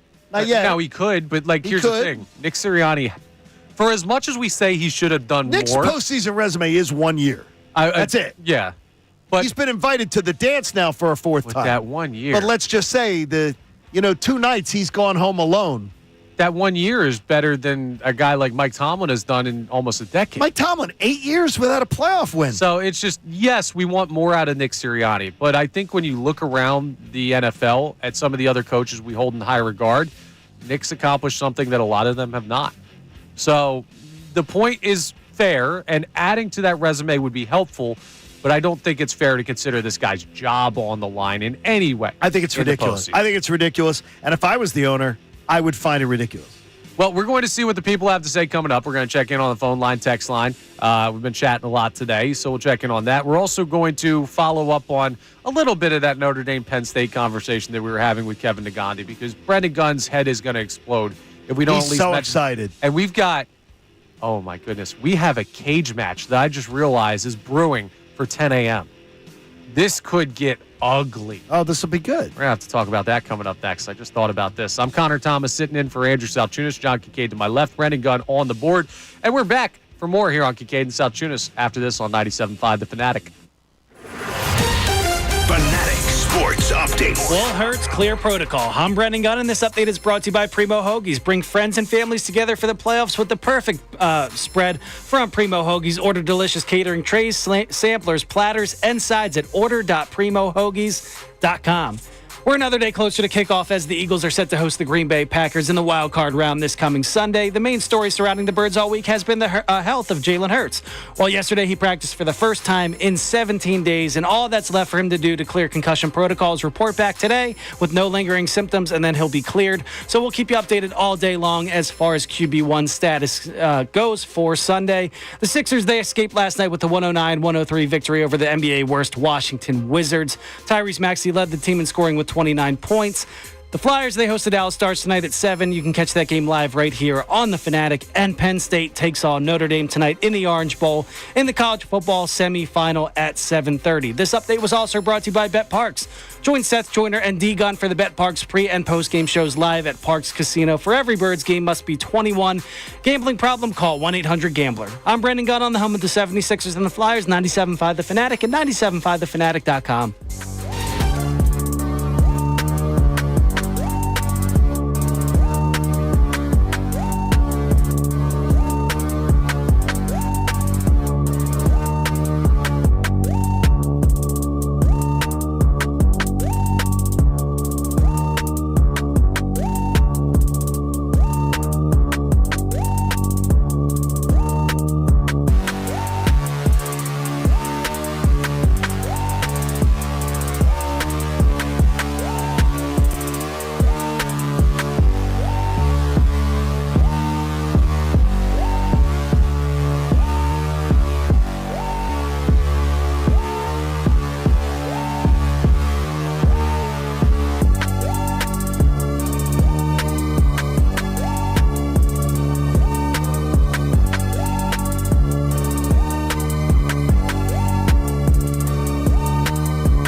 day here today on Kincade and Salciunas as we draw closer to the wild card matchup between the Green Bay Packers and your Philadelphia Eagles. We've talked to some very special guests today with Matt Ryan and Kevin Nagandi taking the time to join us. And we've talked a lot about the strategy going into this game because now is when you really have to develop how you want to see the Eagles take this game on. And a lot of the signs that we've uncovered or brought to the table ourselves today have pointed towards making Jordan Love beat you. That was our big question starting the show. I know we have people on the phone lines that have been chiming in throughout, so I want to check in on the text line because we have not done that in a little bit. 610-632-0975 is the number to call in or text in. So, B-Gun, what do we have on our text line today? Yeah, we got David in Lansdale checking in saying, it's funny how there's been so much fear-mongering over Jalen Hurts and the concussion protocol all week in the national media. But the closer you get to the game, it seems like Jordan Love's elbow is the bigger concern. That's exactly what we were talking about. It is shocking because we talked about – I mean, I think we did a good job on this show, and I told you from last week, everybody that I had spoken to had said to me, this is a non-story, that Jalen will be there. Now, rust is a story. Right. Talking about potential rust is a story. The injury itself was not. So good for him. Good for him to be back. Yeah, it absolutely is. And I mean, that would be the part of the conversation that you have logically, but the whole he wasn't going to play, it just never made sense. And that was clickbait. Yes. And it truly is. In 25, I want to fall for less of it and denounce most of it. All right. Sounds most of it. Yeah. Let some of the clickbait go. No, some clickbait can be funny. Okay. Funny clickbait is, in John Kincaid's book, we're all good. Reporting clickbait is different. Fair enough. And analysis clickbait is probably worse. Now, we have caller clickbait right here. We do? Because I want to go to this next call from Mike from Yardley because the screen here is saying he disagrees with me, and well, it might I'm be interested in this. Mike's pretty smart. I'm wrong all the time. So, Mike from Yardley, you're live here on 97.5 The Fanatic. Hi, Mike. Hi, good morning, Connor. Good morning, John. Good morning, B-Guy. What's up, buddy? Yeah, so, Connor, I disagree with you a little bit, and it was on the point about the Eagles' slow starts. And as I went back and I watched the film, I watched the All-22 on the Eagles, what I found out are the Eagles are like an experienced heavyweight boxer. And they don't care about trying to knock the person out early in the match. What they're doing is they're using their shots for two reasons. One, they're using hooks and jabs to set up later or future moves. And two, they're using body shots to just weaken the opponent, trying to play the game of attrition. And that's why I feel like they have such a poise and a confidence that they will run a formation. They'll run inside zone on 3rd down and 5, just so later on in the game they can run that same formation and then pull the center and run outside zone and hit a long run with Saquon. So, Mike, the only thing that I question on that, and I know and I love that because I love the NFL Plus with the 22, with the All-22, even though I don't understand it, obviously, as much as you do. I just got some good notes there. What I would say to you is this, though, is that if they are a body puncher, if they're trying to, like a prize fighter, why wouldn't they lean in the first 2 drives more on Saquon Barkley? You know what? That doesn't make sense to me. Yeah, when I look back at the film, and you got to kind of split the season almost in 2. Right. In the first half of the season, they're sort of 60%, 40% when it comes to passing. And then if you look at the next half of the season, and you could subtract that last game, the last full game that Jalen played, they're more 60-40 in running in the beginning of the game. So I'll be interested in what it looks like. Does it look like the what game did they come out passing? And Jalen at the end of the game said, is that what you wanted to see? Pittsburgh. Yeah, the Pittsburgh. Throwing, like against Pittsburgh, where the first game was the Calcaterra up the seam? Or did they come out leaning heavy on their 2,000-yard running back? Yeah, it's a great question, Mike, and appreciate the Thanks, call, Mikey. man. Yeah, it was only a slight disagreement, and honestly... No, it wasn't. It was a minor. I very much agree with what Mike was saying there. Like, I understand his point with the heavyweight fighter. Here's the thing I worry about, right? The whole body shots and everything. To use the boxing analogy, like you're probing, you're trying to find weak spots, you're trying to weaken the body so that later on in the fight, you know exactly how to attack to land a knockout or to win the fight. The problem is when you run into a Mike Tyson and he sprints out of his corner and knocks you out in 3 seconds because you did not show up to the game ready to roll or the ring ready to go. That's what I worry about, and that's not something Green Bay has the capability to do. The one thing I would say is that I believe Vic Fangio absolutely does that mentality. Yeah. that they play a little more vanilla in the first couple of drives than they play the entire rest of the day. They wait and see what you want to do, and then he makes the adjustment on it.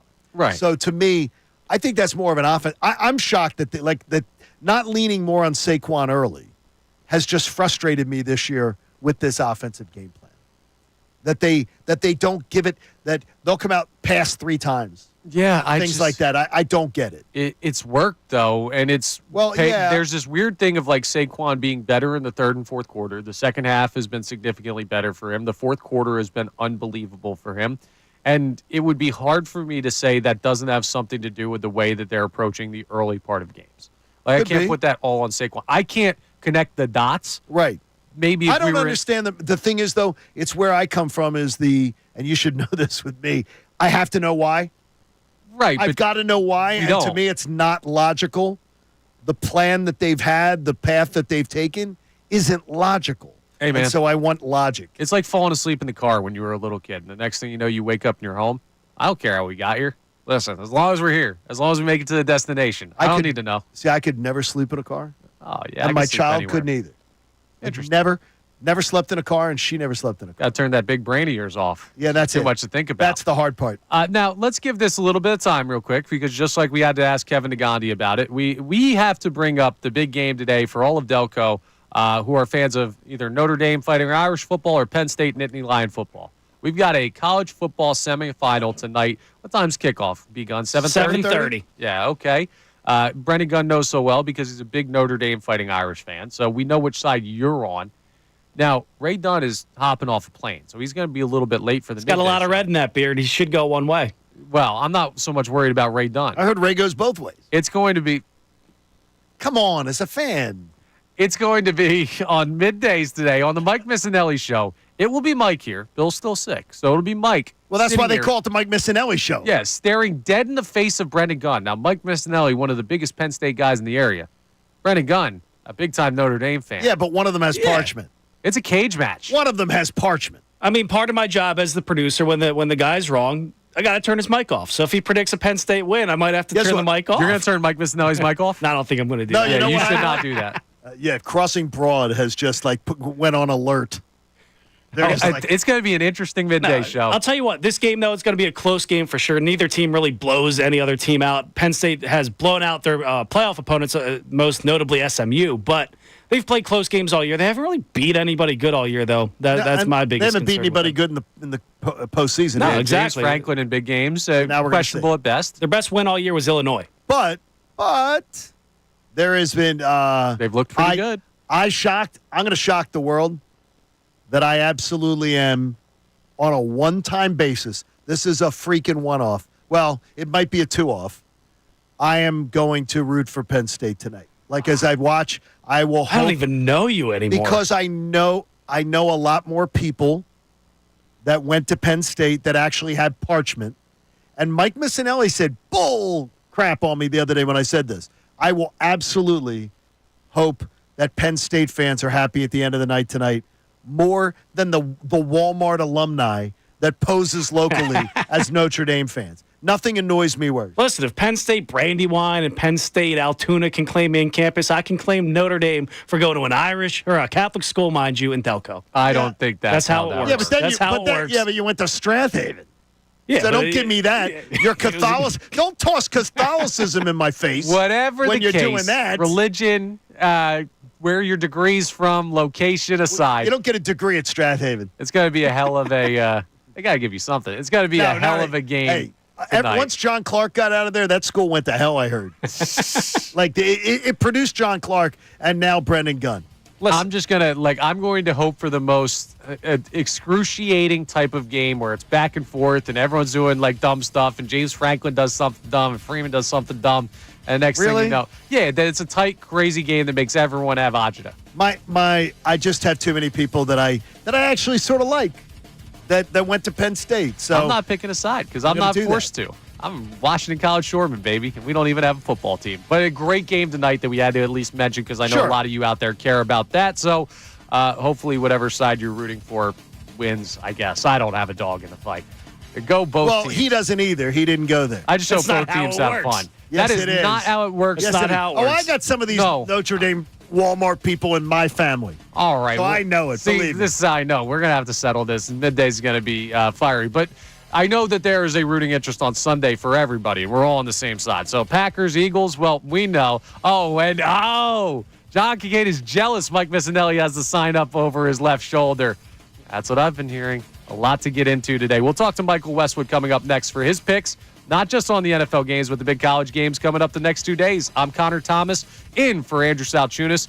John Kincade to my left, trying to root for Penn State, but I don't know if he'll be allowed to. Brendan Gunn on the board, rooting for the Fighting Irish. We're back after this for more Kincade and Salciunas on 97.5 The Fanatic. Bill Colarulo. The Packers.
goodness. It's turned into Lord of the Flies out here at the Fanatic Studios. Everybody's after everybody with this Penn State Notre Dame thing.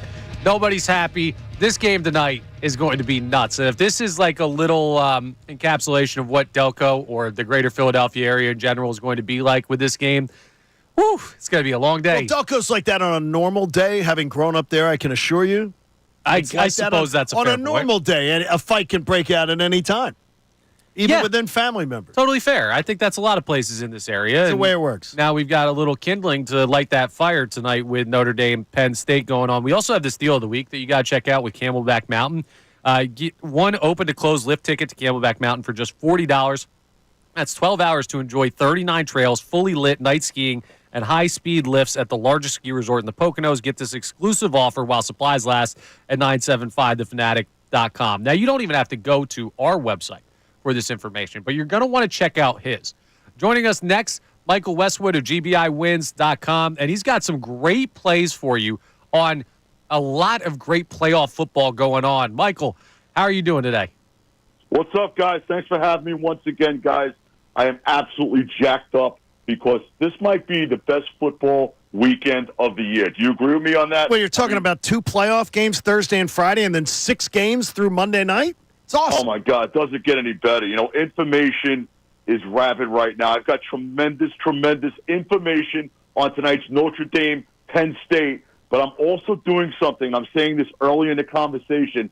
If your listeners call me now at 1-800-885-2525, again, that's 1-800-885-2525, they're going to get my free recorded comp line. They're going to be able to get the winner of tonight's Notre Dame, Penn State matchup, plus my first 250 callers will also get the over-under in that game as well. Guys, I had a tremendous week last week. You had a great bowl season.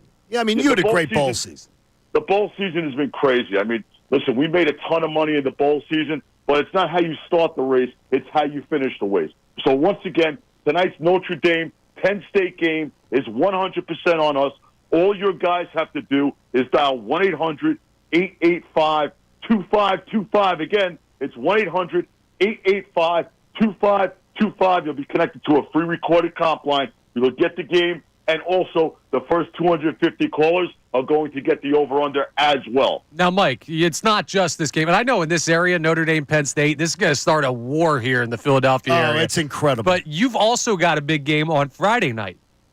You know what? Friday night is an incredible game. You got Ohio State playing Texas. Guys, it can't get any better. All right, Thursday night, Friday night, Saturday, Sunday, Monday, wild card. I mean, send your wives and your kids shopping. Send them to a movie. Let them go bowling and bet the whole weekend. Let me make you money. That's what I am all about. I've been on the Fanatic all football season long. Guys, if you don't know who I am by now, I can't understand that. I've been in the sports handicapping world for 41 years now. I know how to beat the bookmakers on any given game day against the point spread, and I will prove it to you absolutely free on my free recorded comp line this evening. Notre Dame playing Penn State, plus the over-under 1-800-885-2525 will connect you to my free recorded comp line. You're going to get 2-0 this evening, absolutely free, and on me. Mike, what's been easier to navigate this year, if there is such a thing as easy in sports wagering? Has it been an easier college football season to read or a pro football season to read?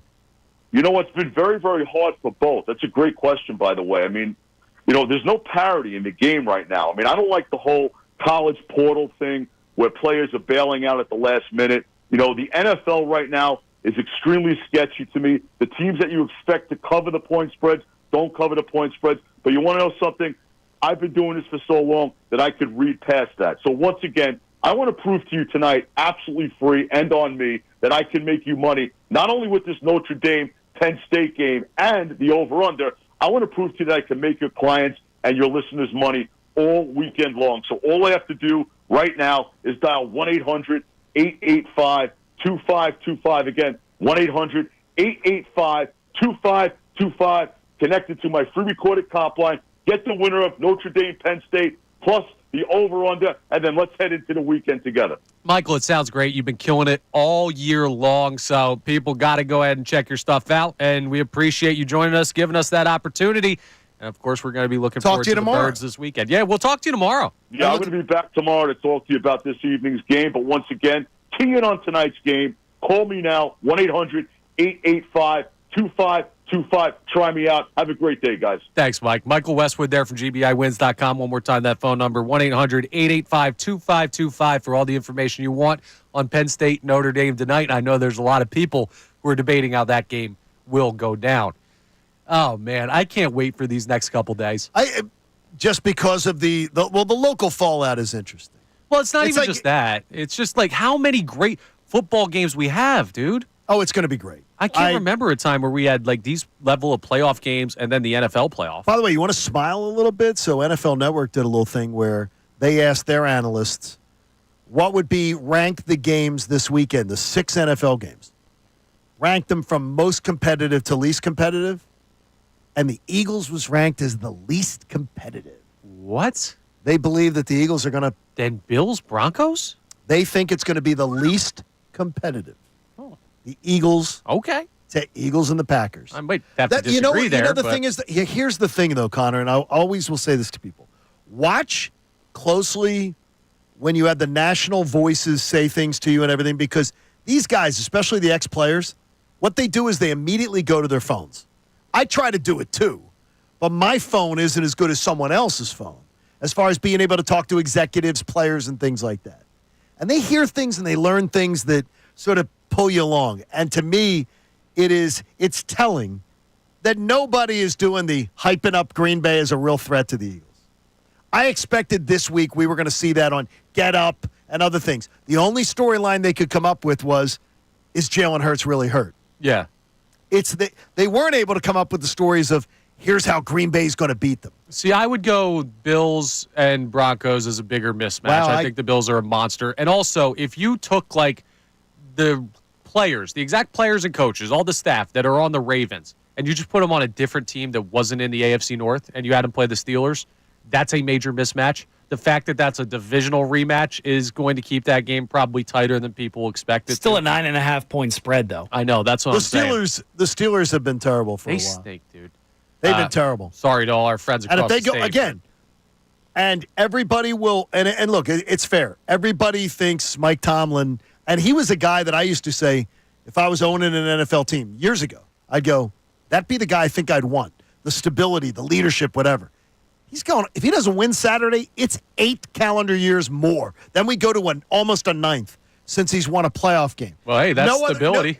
Yeah, but no it's other. It's not good stability. You know what? It's not good stability. And no other coach in any other city survives that.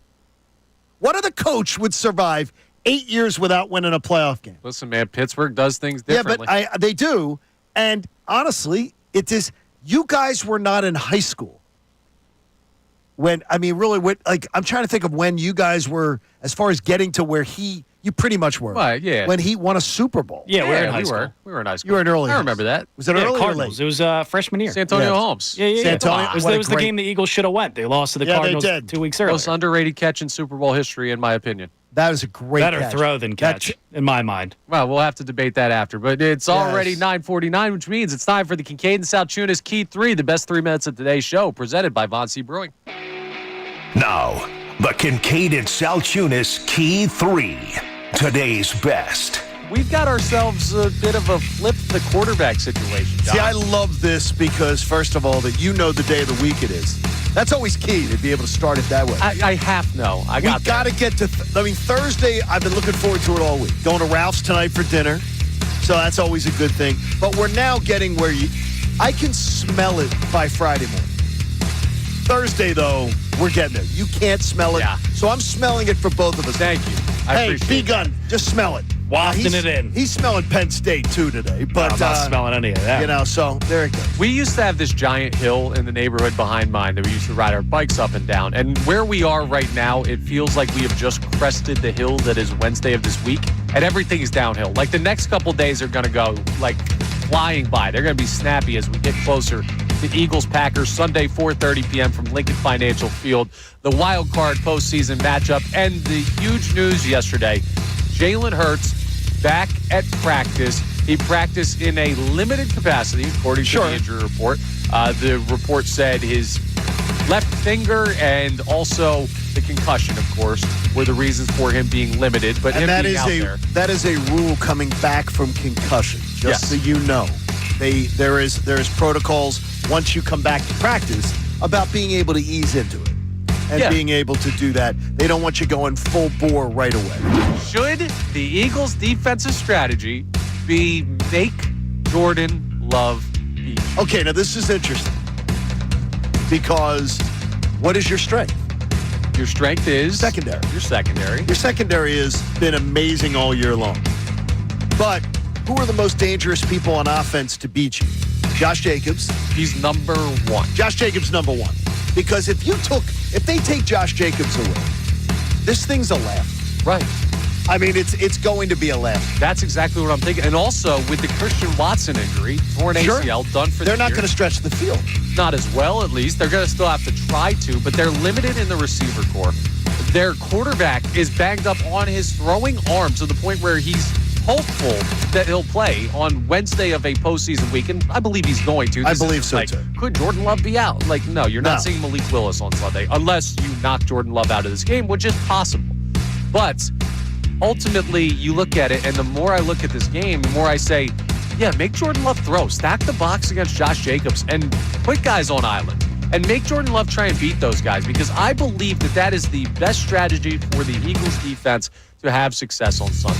So in other words, what you're really saying is put your focus on Josh Jacobs is not going to beat. Exactly. That's the one guy. That's the one step you're saying from the one.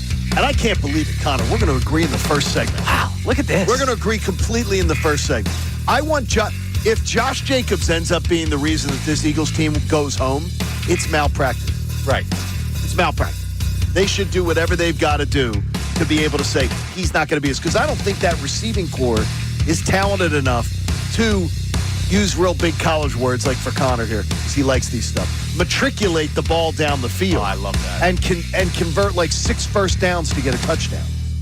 Matriculating, a great football word, a great P3 presented by Von C Brewing in Norristown. You got to go ahead and check them out in their Key 3. The OG Pils, legendary Philly lager, a gold medal winner at the 2023 World Beer Cup for Best American Pilsner. They're walking on clouds. Von C's flagship hazy IPA. I'm interested if this beer does like triple the amount of any other beer they sell because we give a lot of love to what, the John? Vienna Lager. It's already a 2-time Best of Pennsylvania winner with the all-German ingredients. So visit VonCBrewing.com tonight if you are rooting for the Lions or the Irish. Both of them like beer. Lions drink beer in Vienna. You don't realize it. We have drunken Lions. I don't think that's true. There's lots of drunken Lions. Go see VonCBrewing.com. Oh, my goodness. The accent, the biology, the geography, all of it we will work on. That? But the salesman, he certainly is one. My wife said the other day, why are the Cincinnati, why are they the Bengals? As we're watching the game the other night. She goes, why are they the Bengals? She goes, Philadelphia was the birthplace of our nation. The eagle makes sense. Why are the Bengals? And I said, all the Bengal tigers that come out of Cincinnati? And she goes, they do not have Bengal tigers. I said, honey, there's a lot of Bengal tigers up there. Go check. To the point that she finally was so annoyed she had to pick up the phone and go, they do not. I said, what are you talking about? Seriously. Glad we solved that mystery in the Kincade household. We're going to solve a lot of other mysteries tonight with Notre Dame, Penn State. But, of course, the big game. Who do you like? I like causing chaos. I'm not going to pick a No, you don't have a pick in the game? Nah, Come on, coward. Notre Dame. You're on the right side of history. I think Notre Dame's the better team, slightly. James Franklin. I think they're slightly the better team. That's what Vegas says. Notre Dame is slightly the better team. It will be tight. I won't have a rooting interest. That would be my pick if I'm forced, which you just forced me to. But, Johnny, tell us about the AACR. Hey, join FT Young Heating and Air Conditioning and make a donation today to the AACR, the American Association for Cancer Research. Whether you're Irish or whether you are a Lion. 97.5thefanatic.com/AACR. You know, if you made a donation today, you may be bringing good luck to your team. Cancer research saves lives. Big show coming up next with Mike Missanelli coming in for middays. And he, of course, we know is a big Penn State guy, but he'll have plenty more to say about Eagles-Packers, which is, he's got a lot to say. The real big game. So Mike comes your way next. Brendan Gunn's going to stick on the board, and Ray Dunn will join partway through the program. So a lot of fun sports talk still to come here on 97.5 The Fanatic, but that's our time. The hope is Andrew Salciunas will be back tomorrow and feeling better. But if not, it'll be the same crew. We'll have you covered either way as we get to our final show of the week ahead of Eagles-Packers. It'll be fun. I'm Connor Thomas.